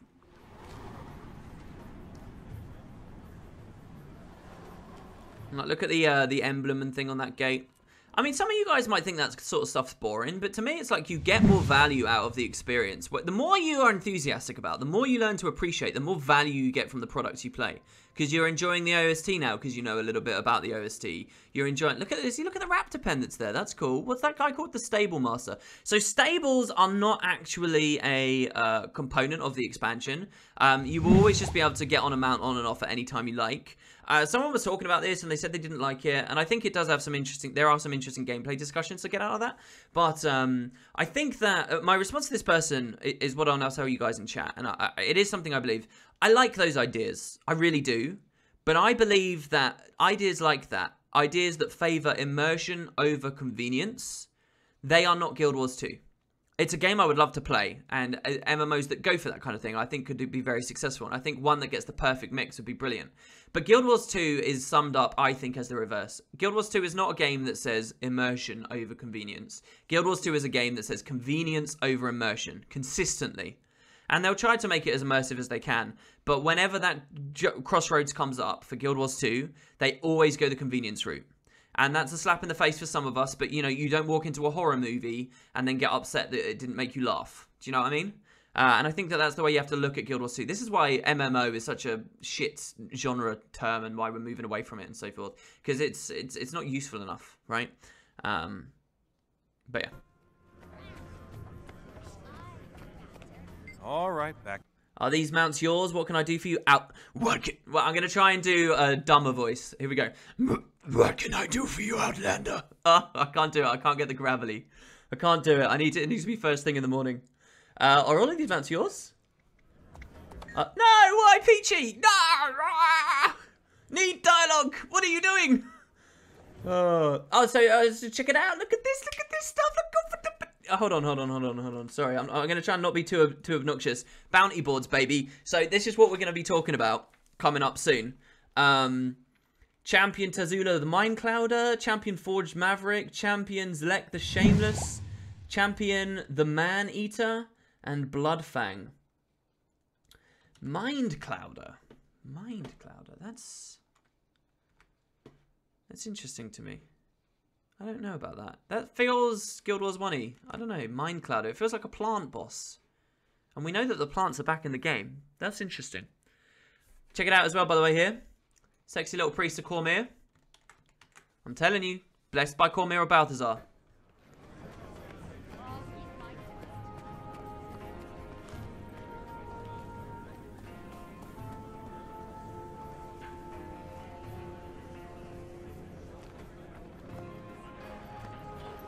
Apparently it was a boss. It wasn't the Man Eater, was a GW1 boss as well. So here you'll notice this is very guild mission-y. But this is basically, a lot of people are asking for guild missions from the new expansion, and I think that they're right to do that. I do. I think guild missions need updates. But what you're seeing here, what you're actually seeing is they're doing guild mission. Oh no, she was so slow off the starting line. I feel so bad for her. What you're seeing here is guild mission style content that just everyone can sort of grab into and go for. That Choya over there was ambient, by the way, and not actually dangerous, which is curious. The other ones I'm out, I thought were all aggressive. So I wonder whether they can do guild missions that just ask you to do this race, which was in place anyway. Do you know what I mean? Like, you might think that that's lazy or something, but I think that could work quite well. So you get a mission just to do this dynamic event, essentially, and all the infrastructure and stuff is there. They could have made it easy for themselves.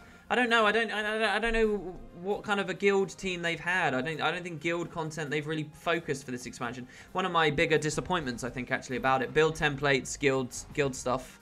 I think both of those were really needed. I think that I don't know. The only other thing that I could maybe... Oh, what is this? Prod cattle? Scare the cattle, dolly eggs back into their pen. Is that something to do with a nearby heart? Oh, no. It's an event. Mount up and herd the stray cattle back into their pen. We really need to disable some resampling here so we can read the text a bit better. Unless it's just the raw footage, I don't know. What are the melon guys called? They're called Choya. C-H-O-Y-A.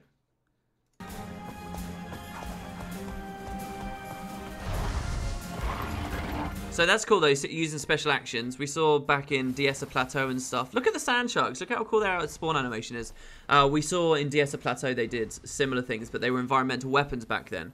It's interesting to me to think of what environmental weapons are meant to be in a world where special actions exist and are used as they currently are. So the Oromamba Sand Sea. One of the other things, by the way, on the actual post-show, I was trying to keep out. Hold on. So this guy's called Dala. There are some refugees. There's a prairie dog. I never really talked about these guys. These guys have got cool little animations. See the refugees safely through to Amnoon. Okay, curious. Yeah. Oh, I forgot what I was saying. I've completely forgotten what I was saying. Oh, yeah, I didn't want to talk about other games too much. But FF12, baby. The Sand Seas, the Yamnasa Sand Sea and so on. I loved getting all these Sand Seas. Seriously. Oh, no, she fell. Oh. Again, remember, people are having conversations while they're talking here. Are we getting the worm travel again? I mean, I'm fairly confident about that we will. But the devs haven't talked about it in any capacity. It's just, I mean, come on. The Janundu got leaked into the live client. They've built Janundu. They didn't just build Janundu to then flush it down a toilet later, did they, right? They have built Janundu. Janundu will be there somewhere. I don't know whether we'll ride them. You got to remember, if Palawa Joko's an antagonist, right? Palawa was the guy that really learned to master the Janundu. If they're really putting the lore at the forefront, Palawa knows a lot about Janundu, but the only reason we ever rode a Janundu in GW1 was because of Palawa. That was what we needed from him. So, come on, they're going to be in it. I never saw these parts of the race. My client had DC'd by the time I got here. Oh, you go onto the buildings? What? This is pretty sexy. This is pretty hot. So what do we got here? Camp Master, Elainin. Got Cavaliers around. Yukatak the Racer. Oh, there's an NPC racer? Really? Oh, that is cool.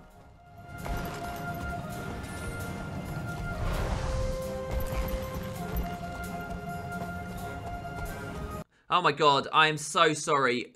5 minutes ago, I don't know what we were geeking out about and I missed it. I'm so sorry. Mahio gave me a donation of £25 and said, I have an eye for fried potato. Thank you so much, dude. Oh my god, and someone else, Penguin Tree? How did I miss that? Let me give you my bits. Yeah, I don't know what bits are. I don't know how bits work. I'm not a very good streamer. That's just another way of donating, basically, right? Thank you so much to you two. I'm sorry for missing that. All right, let's keep going. How are the mount special abilities activated? They're skills on your skill bar. And when you jump, it costs endurance, and you cannot dodge. Or dodging would also be the... Oh, so if you mean like this leap, if this is what you mean as the special ability, then yeah, that's just jump. That's the jump bind. That's what it feels like to jump on a raptor. It feels good. It does feel very good. Trust me, guys, the feeling of roaming around... Yeah, a lot of people are like, oh, the animations look really good. That slight delay, you know, as it comes to a halt and it slides off like a little bit as you saw Peachy stop there. That shit is cool. It feels really good. A comparison I want to make that will make it sound hideous, but is a Minecraft boat. Imagine a Minecraft boat if it's never clunky. That's what this is. Someone asked me about lag as well, and they're like, oh, will there be lag issues? No, this is going to be client-side because it's movement stuff. They learned that lesson with gliders. So there was an Elonan refugee farmer there, I think that was. That was pretty interesting. Minecraft in 2K17. Yeah, you better believe it, baby. They'll get way bigger views than we will. So what is this? Stomp the Stampede of Choya before they break down the gate. There's an actual attack. There's a defense of Amnoon Oasis from Choya. I can't believe it. And I think I just heard someone letting off fireworks. No! I was too slow. Was there a better route they could have taken? Do better next time. Next time.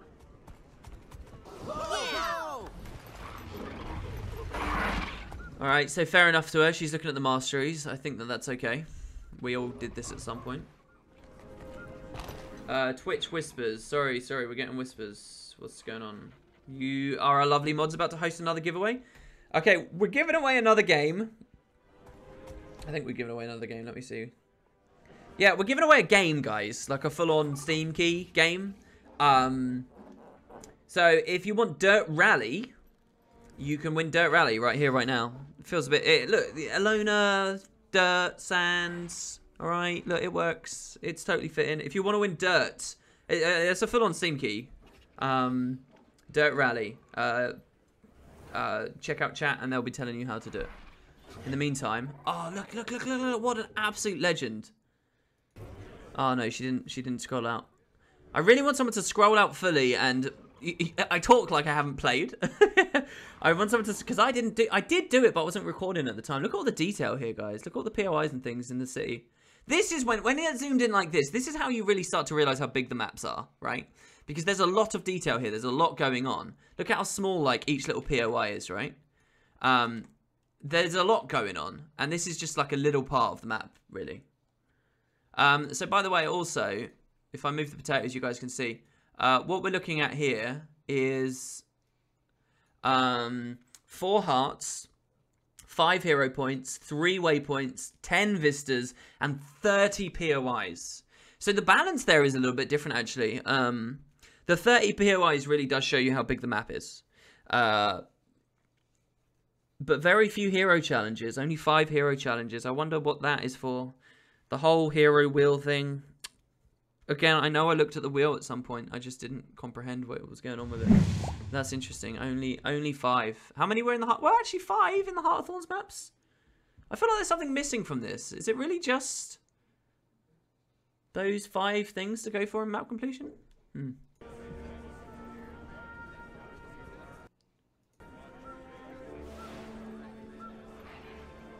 Oh, I'm actually hearing a little bit of audio that plays in the Lost Precipice. I've spent so much time scribing the Lost Precipice. I love the ambience there. And one of the little bird sound effects that's going on in the background here is from the Lost Precipice. There you go. Useless information you really don't care about. But I'm going to give you anyway.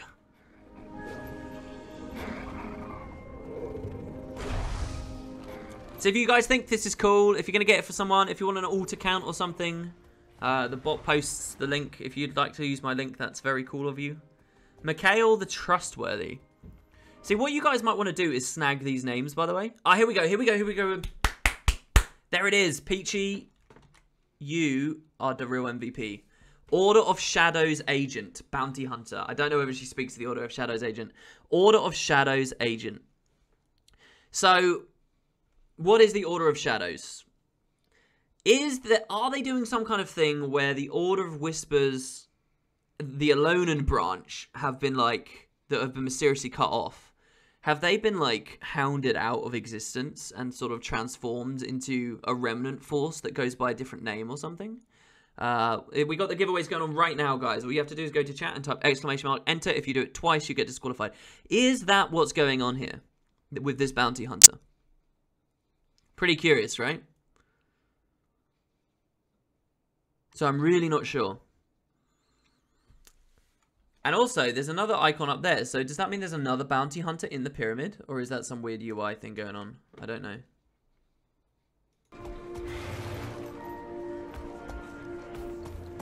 Do you know what I noticed none of us did as well? Absolutely none of us. And what a damning thing of what this system is.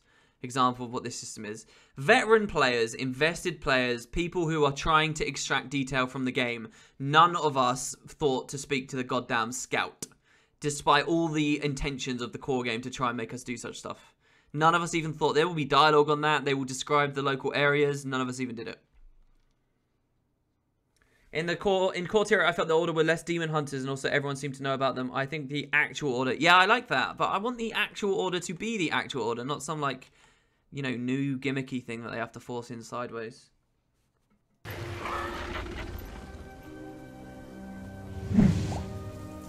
Welcome to the Spud Club, Kelida32. 8 months, that's awesome. That's so cool. I'll see, look, mouse over it. Mouse over it, Peachy. Mouse over it. Must see what the bonus material is. Reports of creatures driven insane by ley energy are coming from all over Tyria. Are you going to help? Okay, so cool. The unbound magic may not be a thing, but they've kept the setting, correct? Insane by ley energy are coming from all over. Are you going to help? All over? Is that all over Tyria, or is that just this map? It must be this map. So there's the bounty board, right? So the 2 icon, you got the board, and then you've also got the. She speaks to him. She speaks to him. All over the region, rogue elements are being driven wild by chaotic ley energies. Innocent lives are at stake. If you're willing to help, pick a target from our bounty board. How do your bounty boards work? How formidable are these bounty targets? What do you mean, driven wild by chaotic ley energies? That's good. That last question will be good for the newbies.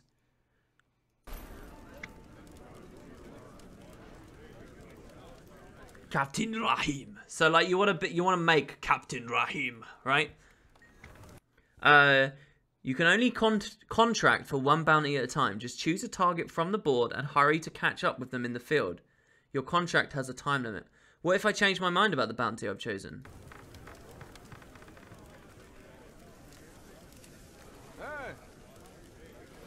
I mean, look at how sick this guy looks as well. Look at this. Look at this outfit. Look at this. This is all the whispers all over. This is sexy. Look at this stance. Look at this like slightly arced, hooded, evil-looking, grumpy face, right?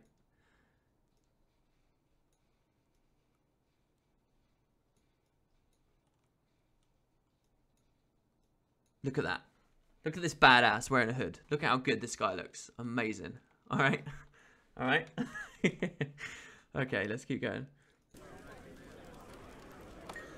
You can swap your contract, join someone else's contract, or abandon the target you've chosen. We keep offering new bounties, so be sure to check back here and at other. I mean, this just screams Final Fantasy 12 to me.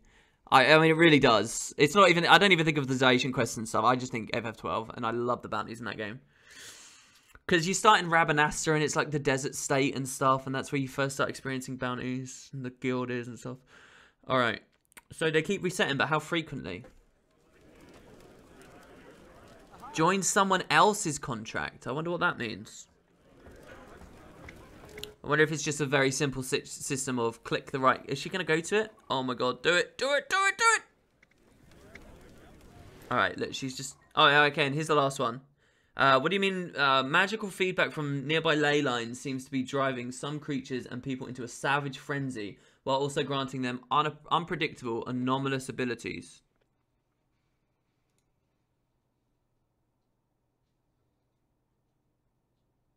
There we go, let's get rid of that text so you guys can probably see. Interesting, okay. Anomalous abilities. Do you know why this is happening? Is she going to ask? She is. Good stuff. We have no idea why or how, but something recently caused a major imbalance in the flow of magic across the region. All we know is that it's put all of us in mortal danger. I wonder if those are the events that... I wonder if this is, you know, it's because he's from Alona and he doesn't know. Oh, she didn't go to the board. That's a shame. I wonder whether it's that... So this is a Cavalier station, so I wonder if the Cavaliers are like a bounty guild or something? I don't know. Or whether, you know, or something new has happened. You know, how ignorant are these guys? Clerk Wilson. Yeah, this is this called prison. She showed this on the main post show. I just want to stand here for ages because you know there's going to be ambient dialogue triggering on these guys. So here's all stuff that they confiscate. There's a cat on top, little quaggon. Do you think that's referencing the Leyline current events where we cleaned ourselves with the Shadowstone? No, I think it's just referencing the story in general at the moment since Morgemoth died and Zaitan. I wonder if current events team have been doing expansion current events, or do you think they're going to squeeze in a patch before? The biggest reason I'm hyped to run around with mounts is because we'll no longer be forced to run with movement skills in the open world just to get around faster, or traits specifically as well. You know, these full damage traits getting rolled into other stuff. You would have thought they'd get rid of the movement, the 25% movement traits wherever they exist. You would have thought that. But I guess having them on core specs is important because people might not own POF. That bit, you do see how much that business model decision affects design. Do you see that, right? It's huge. It is really huge. You know, I've had ideas for PvE leagues and things in the past, but that slowly unveil the content to the player base once the league's live. So you get like a week in with the core game, and then season 1 starts to come. But you can't do that anymore. You know, taking this format doesn't work. I love the water dripping off of that aqueduct up there as well.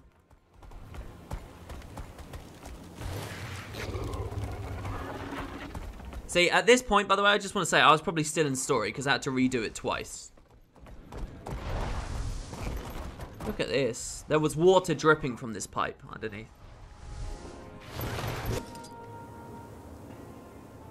Hey, WP, I'm concerned the vitality scanner barrier is going to ruin the mechanic. Don't you think the glassy full damage characters would profit the most from a strong barrier but won't get a noteworthy amount due to lack? No. What's more important than the max capacity you have is actually the application of it. Because it's a very short-lasting thing anyway. So, I actually don't think that that's so important. I think healing power is the bigger part. I don't know. It depends. It's very hard to predict all of that stuff, so I sort of will hold my tongue on it. Aggressive vulture. Look, they're actually angry when you get high up. Those vultures are cool. Aggressive vultures.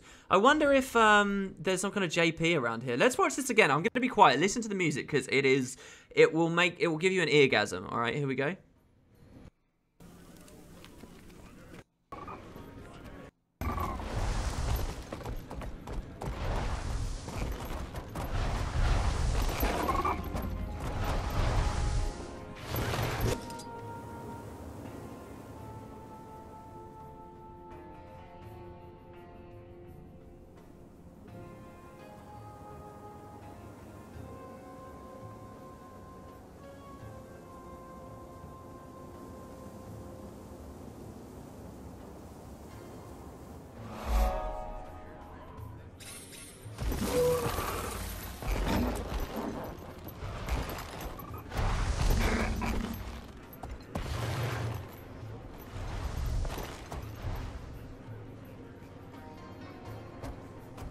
I mean, it's great, right? It's so good. So good.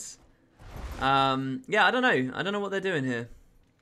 I don't know whether those vultures are going to be a thing. Maybe there's an achievement, kill all the vultures in a certain period of time, or just straight up kill all of the vultures. Yeah, the business model thing is interesting. I would definitely agree. I don't know whether it's... there's two ways you could do it, though. There is a pessimistic saying, oh, yeah, it limits design.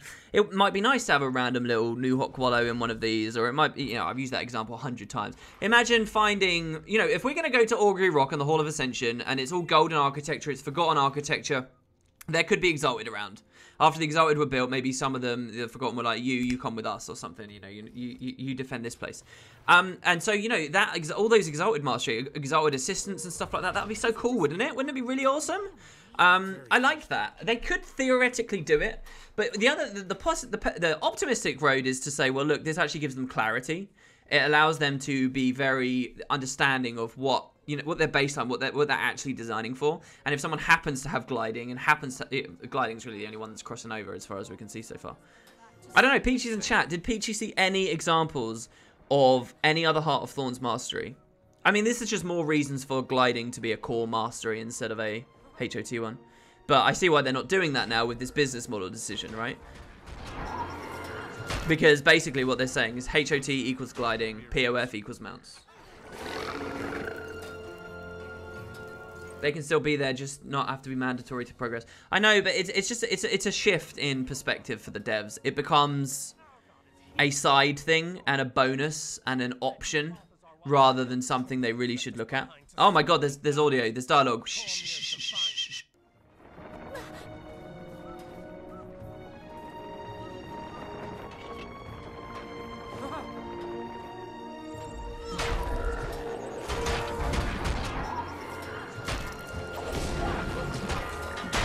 Bless you. I love how she also noticed the fruit instantly. That is so cool. Your gods have abandoned you. Our god is here. Join the Zaishen. Pledge to Balthazar while you still... Cormyr left us behind to suffer and die. Cormyr's divine truth left us defenseless. Balthazar has returned to redeem us. Fight for him! Wow, Cormyr's divine truth has left us defenseless. He's not talking in circles there. That sounds like that's something really specific. Something not like in the world of metaphor. Something very clear that the divine truth was something that actually... What do you guys think? What do you think? I'm going to wiki the words divine and truth to see where that text string comes up. Is it what she said to us right at the end of Nightfall? Is my guess. Divine truth. Let's have a look here. This is crazy. And so, yeah, this guy's a Zaishen. I actually already knew about this, so I can't geek out quite too much. But these guys are from the Battle Isles. They were also building some structures for years in original Lion's Arch in Guild Wars 2. And then when it all got blown up by Scarlet, they were gone and they're never to be seen again. So I would love to have a Zaishen in the expansion who references their once upon a time attempt to establish some kind of headquarter in LA. That never went anywhere. I'd love that. That would get me so hard. Rock solid, baby. That would be so cool. But look, his armor looks excellent as well. Very, very thrilled to see these guys. And of course, a Balthazar-based expansion. We got to see that. You demand fake geek. Sorry, no, I knew these guys were here. I distinctly remembered that. So, yeah, let's keep going. Without us, our city will starve. Do I think we're going to bring Aurene to Glint's thing? Yeah, definitely. For sure. That's got to happen, right? Cormier left us behind to suffer and die. Cormier's divine truth left us defenseless. God, look how pitiable this NPC is. I love how on the nose this is. How, like, hungry refugee child. I'm so... Oh, no. Hold on. Does she mouse over? What are these items? What are they? Can we freeze frame? Come on, Peachy. Yes. Oh, okay. Oh. See, should I do a separate video for this? See, I know a bit about this.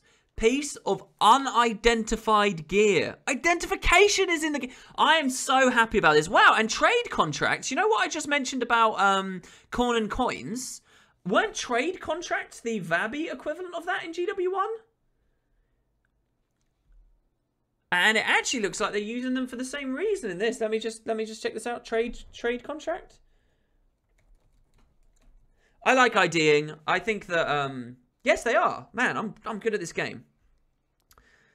I do sometimes surprise myself with the weird shit I know. Yeah, so trade contracts were the corn and coins from Vabi. I suppose we played Nightfall fairly recently, so that should have been floating around in my noggin somewhere. All right, so the two things we got the trade contract, but also unidentified gear. I like ID systems. ID systems, I feel like Guild Wars 1 had a lot of great games have identification. So the idea, guys, is you pick up an item and you know it's got magic in it. You know it's got power. You know it could be good gear. But you don't know exactly what it is yet, so you buy like an identification kit, or you find an identification scroll, as it is in PoE, or many different games. A lot of kind of CO RPG or action RPG games have a system like this, and then you double click the ID kit, and then you double click the item, and it reveals what the magic is that's in it and what's good about the gear. I like systems like that. I feel like a lot of systems like that there was kind of a thing what I would call over design. Now, that's just my layman's interpretation of it. But I feel like Guild Wars 2 had a lot of over-design in places where there were perfectly valuable systems in the game and things that added to the gameplay. Not in amazing ways, but they added to the gameplay. But the devs looked at them and they said, oh, this is arbitrary. Let's get rid of it. And I think that they did that too much because Guild Wars 2 was trying so hard to be fresh and new and change so much stuff. And I think that one of the systems we lost because of that over-design was identification. I like identification. And it seems like in this expansion it's actually come back. Like when you identify gear, it will unlock stuff for elite specs and stuff. It's cool, and you can buy it on the TP. It's good. That is very cool. So it looks like the bonus rewards you get from this map is unidentified gear. Maybe it's only on this map. Oh, here we go. She moused over right in the nick of time. Salvage for a reward of crafting materials. Can also be identified at heart merchants across the Crystal Desert, but contents are not guaranteed. Oh, so they ID for you. Oh, that's cool. So that's why we do the daily hearts. And that's why we go back. Right now we go back for a fire orchid or we go for pearls or whatever. With this, we can ID stuff. I like it. I like it a lot. Thanks so much to all the follows there, guys. Jesus Christ. Has returned to redeem us. Fight for him. Balthazar fights for all of us. Will you join him on the battlefield? She got another 30 trade contracts there as well. That's a lot of trade contracts. Yeah, and then the goddamn achievement chests. And I actually got a bit annoyed with this. The way that they've got the demo set up is stupid. There's much better ways that they've got it with stat select on other places, and it's like archaic the way they've got the demo set up. I think that's so bad. I think they're going to lose a lot of money on that. And let me just be clear. Basically, what they do is they're going to fill your inventory with these boxes and things.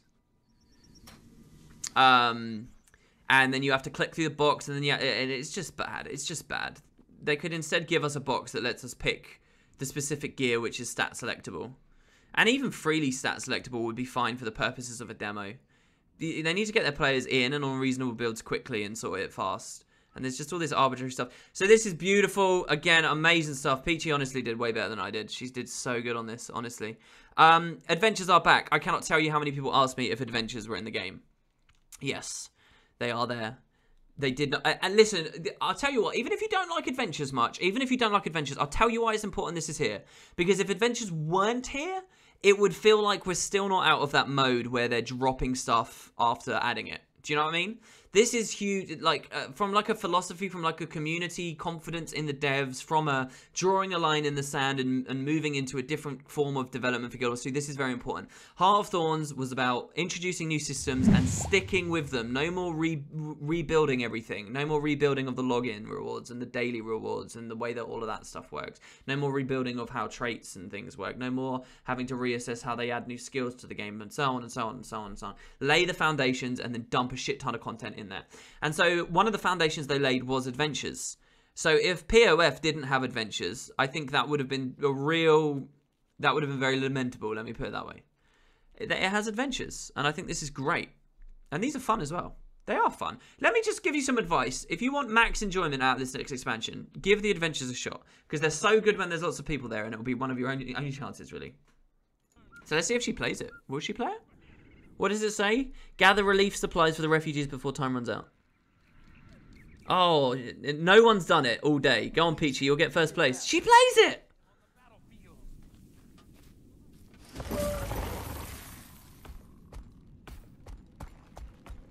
Oh, what? Is she just leaving? No? So it's just to collect supplies. Wow, look at her mini-map. I don't believe it. Look at her mini-map. Look at this. Look at those little flags. Can you guys see? She's been asked to explore huge distances on the map. This is interesting. This is not a localized adventure. This is crazy. So she's got to go crazy out there. Wow. And look at how they're using you know the circus, the flying circus adventure. This is sort of the equivalent of that. That looked at gliding a lot. This one seems to be looking at mounts a lot. It's a shame we won't get any more flying adventures, because I think that the circus was a great start. If they'd done like 2 or 3 more, they could have done some amazing stuff.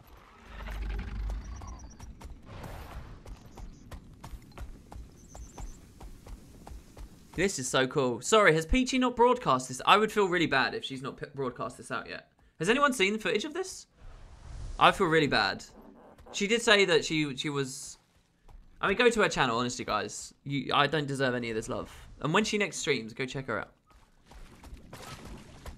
Yeah, Flying Circus is a nice adventure, right? Imagine if they just sort of did another one. Oh, people have seen it already. All right, good. Okay. Yeah, the water's amazing, isn't it? It does look better, right? What was that? Someone said back in my day we something Alona. Help Salima gather and protect quarries from the Choya. More Choya events. Juvenile sand lion. Confirmation right there that that's one of the pets. We have confirmation from elsewhere. A wind-worn bottle. Ooh, that would be cool if a djinn came out of that. As far as I know. Oh, yeah, and she didn't go for the hero challenge? I mean, she's in the middle of the adventure, so makes sense. Like here, by the way, this is an example of where it may feel like the mounts move slowly, but we are still moving very fast, seriously.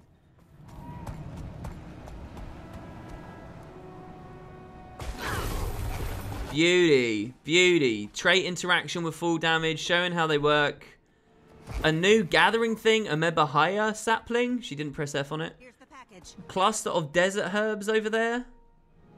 This is so fun. This is cool. This should have been a YouTube video. I hope you're enjoying this Twitch, because this should have been a YouTube video. A fire hydra. Isn't that a different version of hydra to what I saw before? I actually noticed there was like 3-headed, like mixed, like almost like chromatic hydra that we saw before. Oh, look at that guardian nonsense there. Doesn't even have to pay attention to the first meteor because Aegis. I sort of hate that about guardians, and I hate that about rangers as well.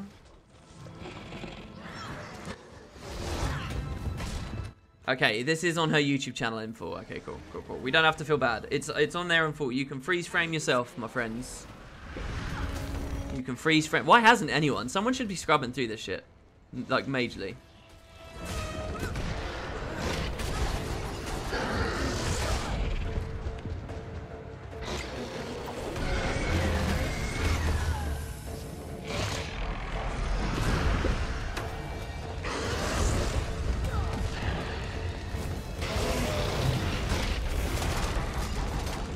Someone said, I missed it, but what did you hate about, what did you say you hate about Guardians?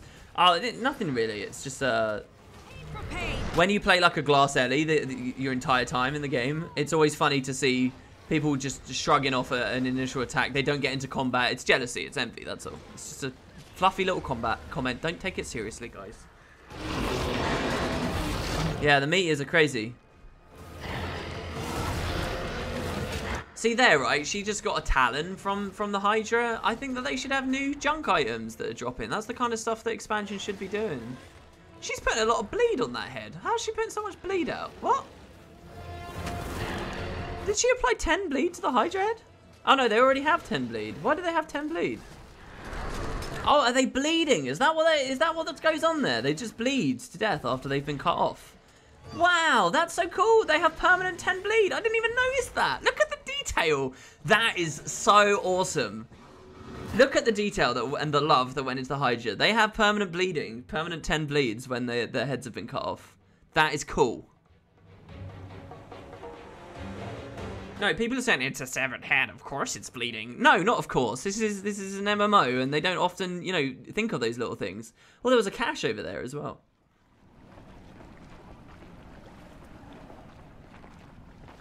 Wait, is the health bar flashing on how much damage they're taking? Yes, it is. Yeah, they've got better UI on that. Oh, so many priests and priestesses of Cormyr, man. So many of them. They should update that early Queensdale one as well. Oh, look, I think she's just remembered she's still on the adventure because that flag's over there. Or she forgot she can mount, maybe? Or she's just taking in the sights. Look how much slower it is, right? Unmounted. This will give you guys that perspective.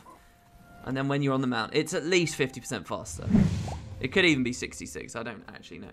We had a sub. Thank you, Neo Valamir. Hey, haven't had time to play, but I still love watching you when I can. Thanks so much, dude, and welcome to the stream. Or dudette. So, time limit remaining of 143, and she's got huge, vast distances to travel. I wonder if some of these exist outside of the demo area. Oh. Group event. Defeat the champion bounty. Champion Braek Beardfang. I'm going to have to remember these timestamps for when I do my video on it. Do we get to see him? Does he just pop up out of nowhere? An elite dust mite twister, that's cool. He's obviously an old enemy, but it's nice to see them reusing the assets properly. See, she has depth blur on, by the way. I always turn depth blur off. I hate how muddy it makes the areas look. I like the crispness. There, look, champion. What is it? What is it? It's a... Looks like a wolf, a hyena? And there's actually a player trying to kill it. That's cool. Oh, look at the pride of lions sitting in the shade. That is also cool.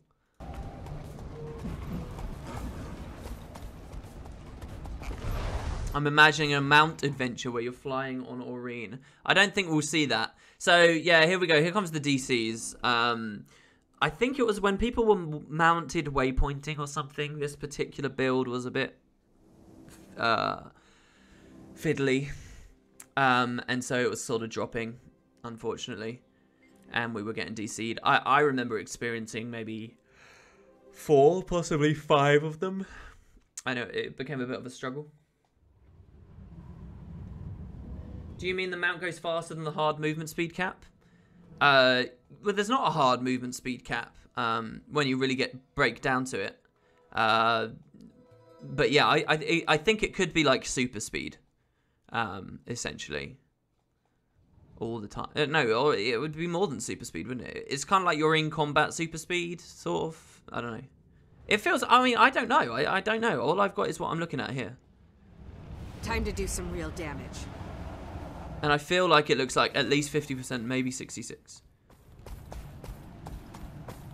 I mean, look at the speed on the minimap as well. Like, that's what we've got to do. It's not counting the leaps and stuff. Do you think a short bow thief can outrun mounts? For short bursts, definitely. Maybe even for long periods of time as well. And I don't think that's a problem, though. Taking the fastest thing in the game that's very active versus just holding W on a mount on any class is, you know, there's a balance to be had there. I think it's actually kind of cool if they can outrun mounts. At the very least at short bursts, but possibly even over long distances too. I mean, the Raptor's a pretty quick guy. The other ones might not be. I mean, the last mount might be really, really quick. I want to speak to that Mikhail, the trustworthy. There's Bog Otter, by the way. Some bog footage right there.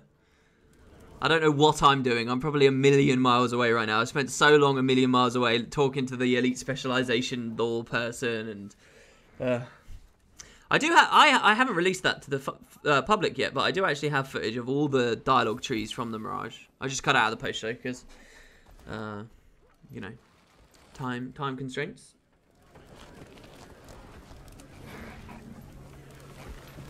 Congratulations to anyone who won Dirt earlier. WP, do affiliate links for the expansion work yet? Yes, they do. By the way, if you're trying to buy the game, so if everyone watching right now, if you scroll down, there's a thing right under the stream. It says get Heart of Thorns, I think it's got the Heart of Thorns icon. It says buy Guild Wars 2. If you click that, that's my link. That's all you have to do. If it fails when you click that, it's a cookies thing or it's a Chrome thing. Just use a different web browser and it will go through. And yeah, if you're going to pick this up for a friend, a family member, if you're going to get a second account because of that sweet login reward farm, or any kind of other exploiting nonsense that a new expansion might bring that you can get through with multiple accounts at once. If you're going to do any of that, if you use someone on the scenes link, it's super appreciated.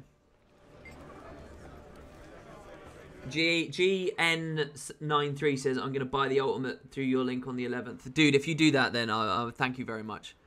Yeah, a lot of people are waiting for their paychecks. Oh, no, I don't want to talk about money. I want to talk about this. Hold on, let's go back. Yeah, a lot of people are waiting for their paychecks, so hopefully people remember when they get them through. Set alarms on your phone, guys. Must remember.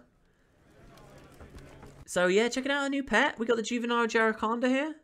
I've never really... Jacaranda? It's actually Jacaranda, isn't it? Jacaranda? Jacaranda? Which one, guys? What do you think? It looks great. It looks just like the Guild Wars 1 version. It really does. It looks like exactly how I remember, which is good because my memory is clouded by nostalgia. And I would be terribly disappointed by the realistic, how it actually looks.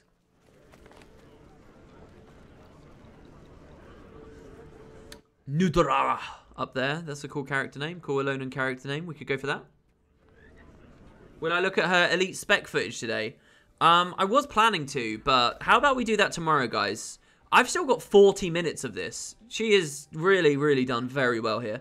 I've still got 40 minutes of this, so what we might do is do a post show tomorrow. Same thing, same epicness, same awesome stuffs. I mean, Christ, the love and support that I got today is mental. I'd be insane not to do something like this again. We might do a post show, and we'll do more of this. We'll go for more. And I might build my Alolan off screen or something. What do you guys think? We could do that? You guys up for even more? The post hype? Someone said, I did buy Ultimate with your link. I hope that helps. Yeah, it really does. Honestly, it really does. For a lot of people on this scene, it's like we sort of wait around 2 years for moments like this to wonder whether it's worth staying around for another 2 kind of thing. And I'm not going to say I'm in that position. What determines whether I'll stay or go is whether I'm lucky in the game more than anything else. But a lot of people do like that extra incentive, and it is very important for the scene. I don't know. Anyway, alright, Mumble. Oh, I'll destroy you. I'll destroy you if there's the last thing I'll do. Me? What did I do? Oh, no, not you. Tazler Mindclouder. I never liked him, boggers, but that one is the absolute worst. What happened?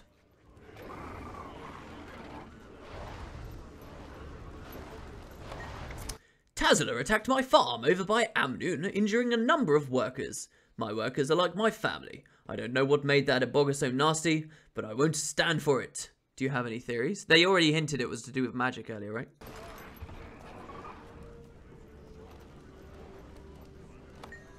Well, she's not a normal Ebogga, I can tell you that. She glows, kind of bluish. I hear the Order of Shadows. It's not... See, I saw someone see this Order of Shadows agent earlier and be like, oh, is it a typo or whatever for Order of Whispers? But it's clearly not. You know, they're way beyond that point. And it's even here in this dialogue. They are the Order of Shadows. She glows, kind of bluish. I hear the Order of Shadows has put a bounty up for her. I may see if I can claim it if I find time to go away. So I think what we're seeing is the Order of Shadows set up the bounties. And the Cavaliers are maybe just like the policing forces around here. I love the idea of the descendants of the Order of Whispers giving people bounties because, you know, that was a huge part of the Order of Whispers. Demon hunting, right? Demon hunting is the true, to me, and the cool description and what I like to think of as that order. And so the idea that we get them true to their demon hunting roots by hunting down these big game, I think that's so exciting. Seeing if Heart of Thorns had that when Dragon Hunter came in and we got Dragon Hunter lore at the same time as well, I think they really could have latched onto something there. It's a shame that Heart of Thorns had such a mountain to climb and so little time to climb it.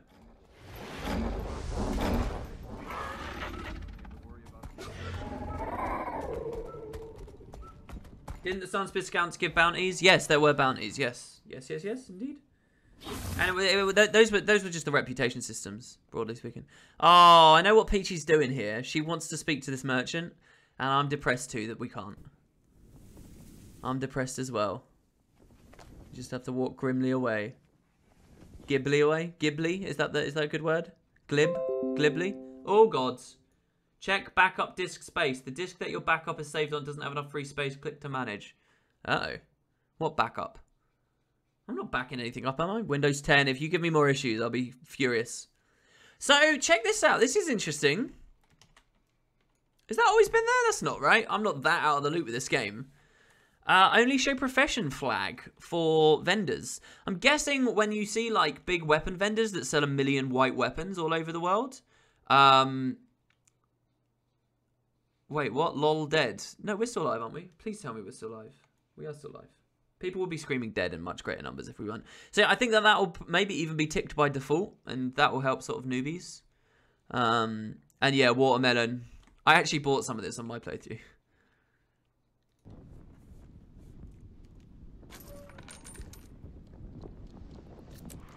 Watermelon is for all professions. Confirmation right here. Aurora Peachy, wooden potatoes first. Elite spec merchants. What would an elite spec merchant offer? In the last expansion, Verdant Brink was arguably the only map with much actual lore. Are you at all concerned the other maps outside of Amnoon will be far less dense? I think that's a fear, yeah. I think that Verdant Brink clearly had more love than the other maps. I think that's so obvious. Down to getting voice acting when you pick up packed supplies and they say, I should take this to another camp. You know, there's a lot of little details and things in Verdant Brink that definitely aren't present in the later maps. And we saw that, you know, there were big redesigns and things happening in the later maps too. The last map, Dragon Stand, isn't really a traditional map anyway, in many senses. Yeah, I think that, and it's not that the other maps were bad, it's just that Verdant Brink was an obvious jump up. I hope that hasn't happened on this expansion. I mean, they've had like double the time to make it, and they haven't had to fundamentally decide what elite specializations are. They haven't had to fundamentally decide if guild systems are going to be in the game like the guild hall. They haven't fundamentally had to do a lot of stuff. Oh, was that a lost coin achievement? Was that a Josh Foreman style lost coin thing? Let's have a look. So I am confident that this one will be a higher bar for longer. You know, they wouldn't have expanded it to 5 maps if they weren't even confident with doing 4. Yeah? What's beautiful about this expansion as well, guys, is Heart of Thorns was really like 3 maps plus like a weird one. And then a desert borderland, and then a guild hall, and all that as the start. 2 guild halls, sorry. This time, there is no desert borderland. And from like a PvE perspective, that allows them to put more in bulk on the actual maps themselves. And there's 5 maps. Potentially one of those isn't going to be Dragon Stand style this time. I don't know. But if one of them isn't Dragon Stand style, what you might actually be looking at is a lot more proper exploration. You know, Heart of Thorns, that transition at the end of VB to AB is sort of where it peaked for exploration. On this one, it could be, you know, you could be walking out of the 4th map and still have that same feeling that you had leaving Verdant Brink and walking into Auric Basin. And for people that don't know what the hell I'm talking about, that's a very good thing. That's a lot more hours of really exciting magical exploration around the world. Did I miss it again? No, here you go. Cluster of desert herbs.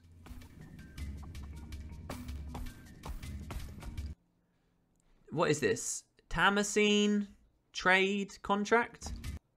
Cash? There we go. Hammercene trade cash. Hammercene. Character here called Talib. Milking a Doliac. Very cool. It seems like mounts need a bit of time to reach max speed. Does Raptor's Leap get you to max speed instantly? I don't know. That's an interesting question. There are so many interesting questions. Do you know what I really want to watch? I want to watch a warrior summon a banner, hold that environmental weapon, and get on a mount and see if they can still hold their environmental weapon. That happened for gliding. I really want to watch a warrior.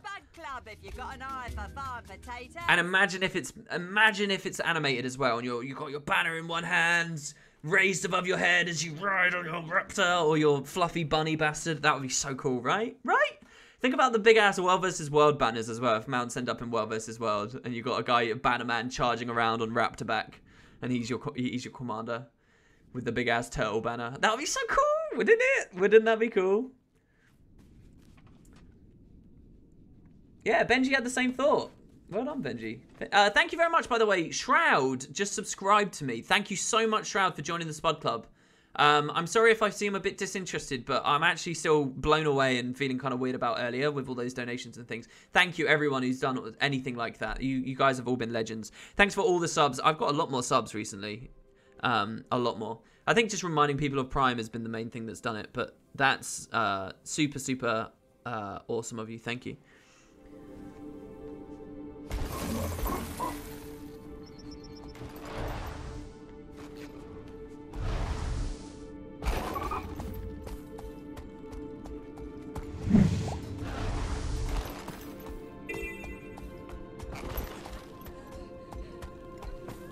Gorgeous music. This appears on the character select screen, by the way. I just wanted to let you guys listen to that a little bit there.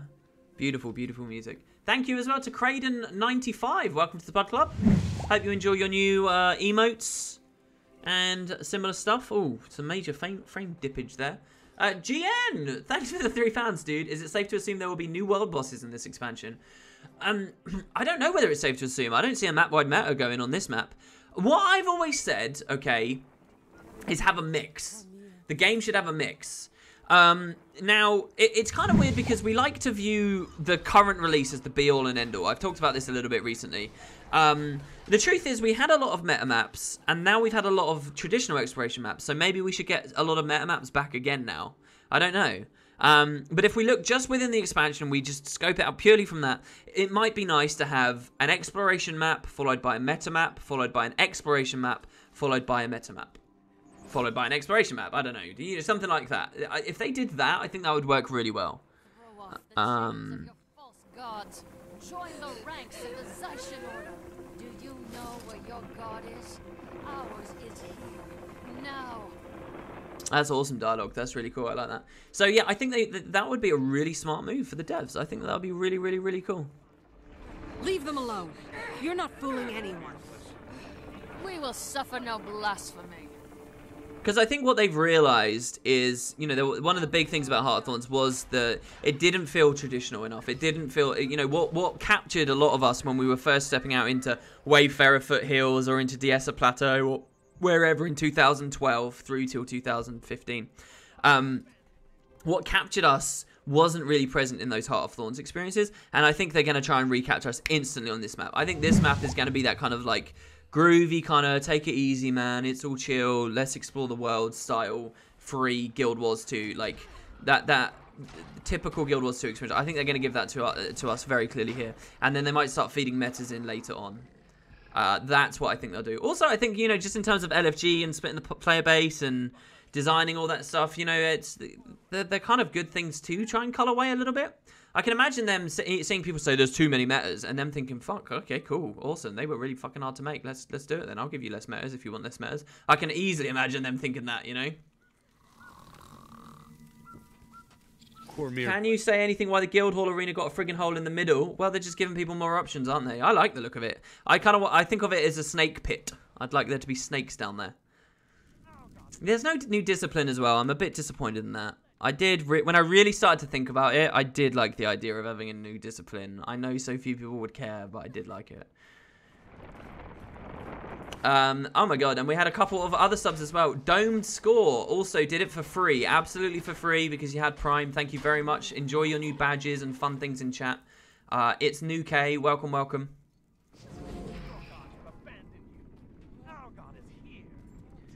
What do I think was missing from Heart of Thorns? Can I be specific? Quantity, that's all. Quantity. For every meta map, I would have liked another map that had traditional exploration. For every elite specialization, I would have liked lore to go with it. For every mastery, I would have liked lore to go with it. For the story, I would have liked it to have had more breathing room to get its points across. What was actually there was really great, I think. If Dragonstand existed in an expansion with 6 maps that came out all at the same time, Dragonstand would not be a problem. No one would complain about Dragonstand because they would have been so satisfied and so full up from everything else.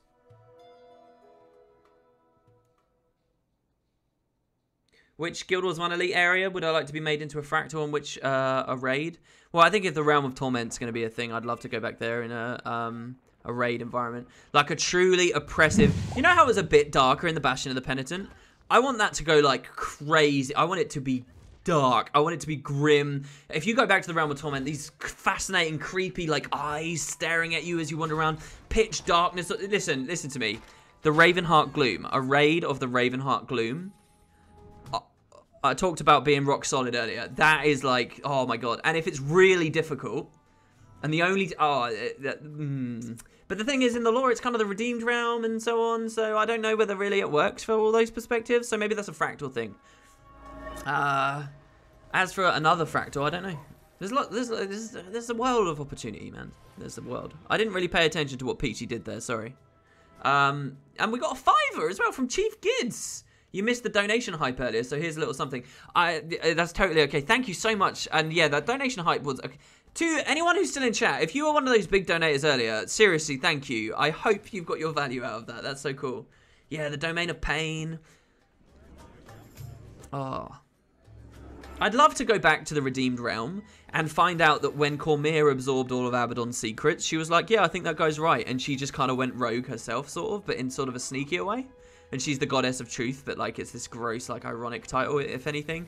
And that like she, you know, like she took over Abaddon's realm. What if when she saw the Foundry of Failed Creation that was building titans? What if instead of saying, yeah, these guys are fucked up, let's not torture people anymore, let's stop it. What if instead of that she was like, I'll keep that in the pocket, that's cool. And she just kept the Foundry going. And then at the end of this story, we find that out, and there's a raid to retake the Foundry of Failed Creations or something like that. Wouldn't that be cool? And we get more about the Door of Kamali and the Guardians of Kamali.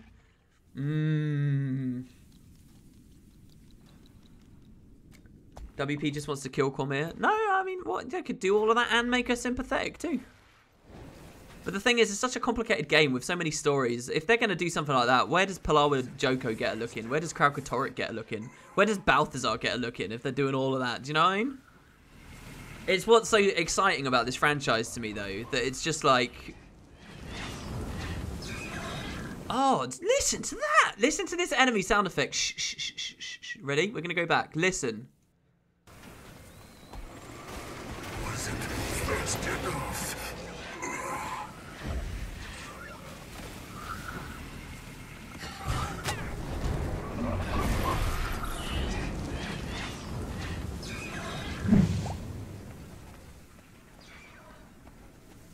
Man, the sub noise interrupted a little bit there, but that's cool. I like them. The little Forged Devourers. I didn't realise they sound like that. It's very squeaky. Flaganti, dude, sup? Welcome, welcome, man. Thank you so much. You want a raid in the underworld just near the Godlost Swamp? That would be cool. I mean, a Fractal that redid the Zaitan fight. Come on, Mo. I know you've heard me talking about it now. How cool was that in the interview he just raised that? How cool was that? If you guys haven't seen my Q&As talking about that, I thought that was really, really, really awesome. Flawed. Absolutely flawed. WP is the only one talking. Yeah, I'm shushing myself, man. Wild chickens running away. Look, look, look, look. You know what this is? You know what this is? I know too much about this game. All right, check this out. What is this, guys? We were just talking about the Bastion of the Penitent. Who remembers what they were talking about with the rats in Bastion of the Penitent? In there, we had a live stream where the devs were talking about the fact that they had been able to put fear on rats when you walk near them so that they'll run away from you, and also hide the fear effect by like duplicating it and so on. And that was something that the raid team did and learned about, and they were like, yeah, we're going to use this in other places, this will be cool. And watch what they're doing in the expansion.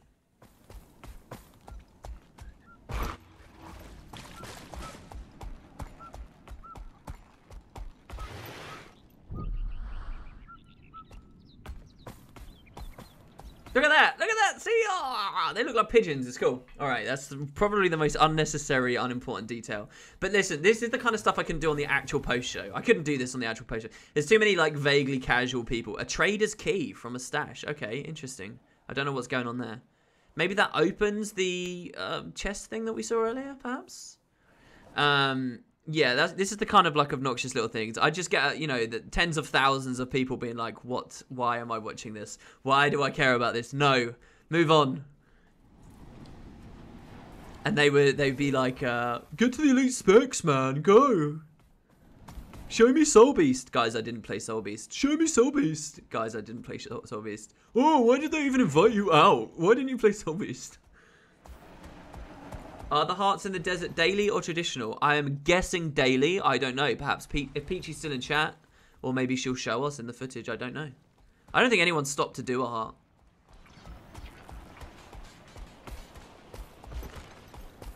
But can you show us Soul Beast? Yeah, sure, actually. I'll just pull that out of my ass. Here, alright. Here's my Soul Beast footage, okay? This is the Soul Beast Elite Specialization. We got a Ranger here. And here is his wolf pet. And what's going to happen is I'm going to press my F5 here. You see this button down here? When I press this F5, if you watch... Whoa! I'm now a really big Ranger. And I've got super perks.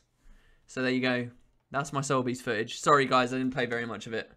But yeah, that's totally legitimate footage. ArenaNet endorsed authentic stuff right there. And that's my Soul Beast. I'm glad you guys enjoyed. Is my trip justified in your eyes now?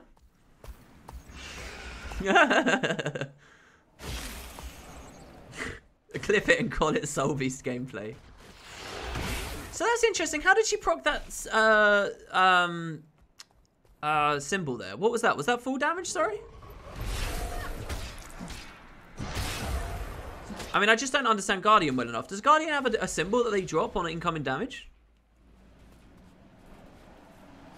I'm swapping name to Ranger. Oh, and the DCs. I mean, this was really a bit of a shame. I must admit, this was a shame. This did suck. Because it keeps placing you back where you were. So for me, that was next to the Mirage Elite Specialization character.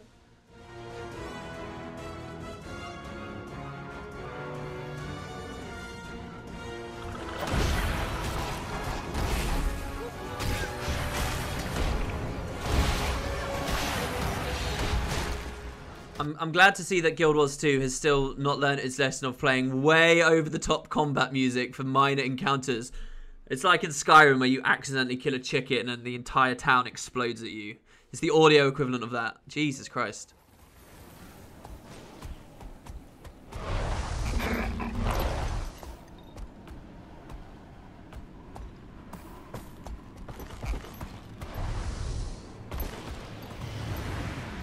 Benji says I should be farming world versus world pips. I know. I mean, the game is in such a good state at the moment, right? Because there's so much I need to do. I want to get Aurora. There's tons of Season 3. The amount of people in Season 3 maps at the moment right now, guys. Don't wait for POF. Trust me. Go in, go ham, get in game now and get Season 3 and play those stuff. Because there's so many players around. And then I'm like, oh yeah, I was trying to get Warbringer. I've now missed 2 chests in a row.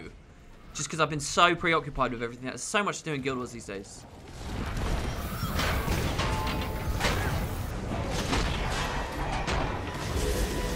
They do generally, for what it's worth, I was being a bit jokey there. They do save big orchestral pieces for special moments. They do that.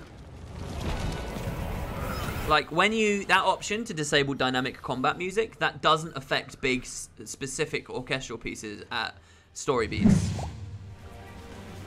Oh, I got £5 for the Soul Beast. Oh my god, and someone gave me a tenner earlier. What? Okay, well, Mr. Chijo says, for the Soul Beast, thank you very much. Tharok says, hey, WP, I tried to use your link, but everything was a mess at the announcement and being impatient, and I pre-ordered it all in-game. Oh, well, thank you very much. Jesus, thank you, dude. That's perfectly okay, believe me.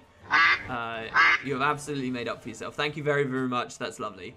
Guest Strond as well. You guys, what is this stream? I was on the fence, but you provided Soul Beast footage when no one else would. I know. It's just, it's very hard to explain the psychology of what it was like. You know, there's a funny thing. It's very hard to describe to people, but, you know, we're all ravenous for it on the internet. And look at me now, right? Now that I'm on the internet. Oh, wait. Core stuff. Hold on. Hold the phone. Let's see if she mouses. Whatever. You know, I'm just as ravenous as you guys now because I don't have it in front of me. But your psychology shifts a lot. The second you're there...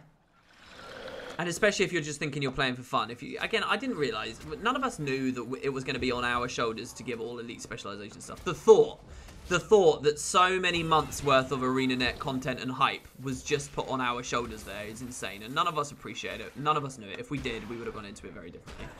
We all would have sat down and we would have said, all right, you be the master of this one, you be the master of this one, you be the master of this one. We'll portion it out. We'll all do all tooltips. We'll spread the love around. We would have done something like that, I'm sure, if we had known. But, I was mostly playing as a fan, right? Like, I saw Peachy got heat for playing her main and looking at her main the most. It's like, well, we were playing them as fans more than anything else. Not entirely, and we were there to make content, yes, but to the extent that no one would know anything except what we gave them. There are degrees here. Do you know what I mean? I forget what my point was. I had a point that I was trying to make. Oh yeah, no, the psychology of it, like, we're ravenous for it now because we're not able to play it, right? We're locked into it. We're like, oh, we got to dissect every little second. But when you're actually there, you feel free and you feel a lot easier. Here we go. What is this? So I heard about this. There's an NPC that talks about elite specializations in general as well. So let me just be clear. I heard that there were elite specialization lore NPCs, and I found one. It's the Mirage NPC. I also heard from devs at the time that there was a single NPC at Amnoon Oasis who talked about all of them. And I was a little concerned at that because I don't like the idea of one NPC who gives you all of the lore in a single dump, and it's not like this sort of natural emergent part of exploring the world and gradually learning more. Like, there's this whole thing about unlocking your elite specialization as a method of progression and what that does to the learning curve and how much better you'll retain what each new trait does and each new skill does because you slowly get them. And I believe that's true for lore as well about the elite specializations. And you shouldn't just get it all dumped at you at once. You should get it naturally throughout the desert. So I sort of hate the idea that there's one NPC who tells you everything. You should get some special new dialogue for finding the new guys out there. So, and I never met this NPC, so this I'm quite interested in because I want to know how they've done it. So, Ahai, Traveller. So, Ahai is the hello, by the way, in Elona. They all say Ahai. Ahai, I'm representative of the Amnoon Travel Bureau and an expert in Elona's unique specializations. The Amnoon Travel Bureau? Is that who we booked passage with? An expert in Elona's elite specializations. Would you like to learn about them? Okay, tell me about Guardian. All right, so she can only ask about Guard, but the second option gives her other ones. No, don't you click that. Don't you click that, Peachy. Don't you click maybe later. Don't. Get that mouse up there. There we go. This is it, baby. No!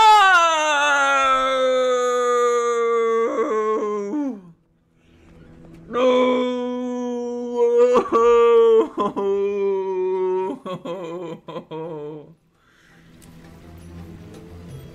Duh. God, I don't believe it. And now we're just at a fountain.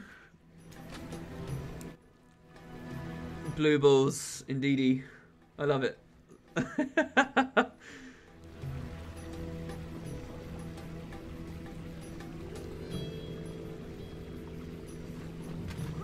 I guess we'll have to find out next weekend, guys. 7 whole days. Even less than that, actually.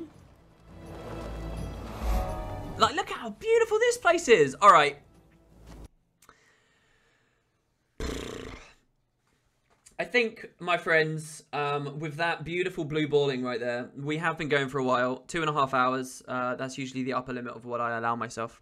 I know we've got a ton of people. What I'm actually going to do is I'm going to host someone. So, again, I want to tell you guys, tomorrow I will be back, same time. We'll have the post show, just because I think that's a hilarious sounding stream. It will be the same stuff. We will keep going. We will get 20 minutes more of this. We will go to elite specializations. We will do all of that fun stuff. We will talk more about the expansion. It will be a good time. This has been an incredible stream. I hope you guys had a lot of fun. I've had a ton of subs, all those crazy donations and stuff. You guys are brilliant. Check Peachy's channel out. Hopefully one of my mods can link straight to it because she's already got the full VOD. So if you don't want to wait till tomorrow, go to hers, just click it, and then you can go like to the last 20 minutes or so. But I will be exploring it as a geek with you guys, weird mock LP style tomorrow, same time. And yeah, that should be lots of fun. Now, again, I really want to grow the scene. I don't want to be some hungry dragon that just gets all of your love and affection. We've got a lot of people, so I'm going to host some lucky individual that I find on the Guild Wars 2 section to keep the hype going. I will be in their chat. We will bomb them and blow their mind with more viewers than they could possibly have anticipated, and it will be glorious. So let's see who we've got, shall we? Let's see what we've got. Oh, there's actually a tea time going on. Poor tea time, man. What? Why don't they have more at the moment? I'm not going to host them, though. I am going to go for someone totally new. I am going to go for someone who's basically got no viewers, but looks like they care about the game. Let's see. Let's pick someone. Returning from hiatus, the newbie Sardar. Watch as I get wrecked. I haven't played in a while. 3 viewers. There's also a Lady playing with 2 happy thingies for her emote. All right, I'm gonna do this returning from hiatus guy. So bomb this dude. Again, guys, I am floored by all of your generosity and loveliness, and I promise you that. Hold on, let's go back up to the face cam here so that I'm free to dick about with my computer as I see fit. And I will see you guys very, very soon. Thanks, Peachy, for being in chat for so long. Very legendary of you. And yeah, guys, let's go check out the newbie Sardar. I'll be in chat. And same time tomorrow, everybody. Thanks all. Catch you next time.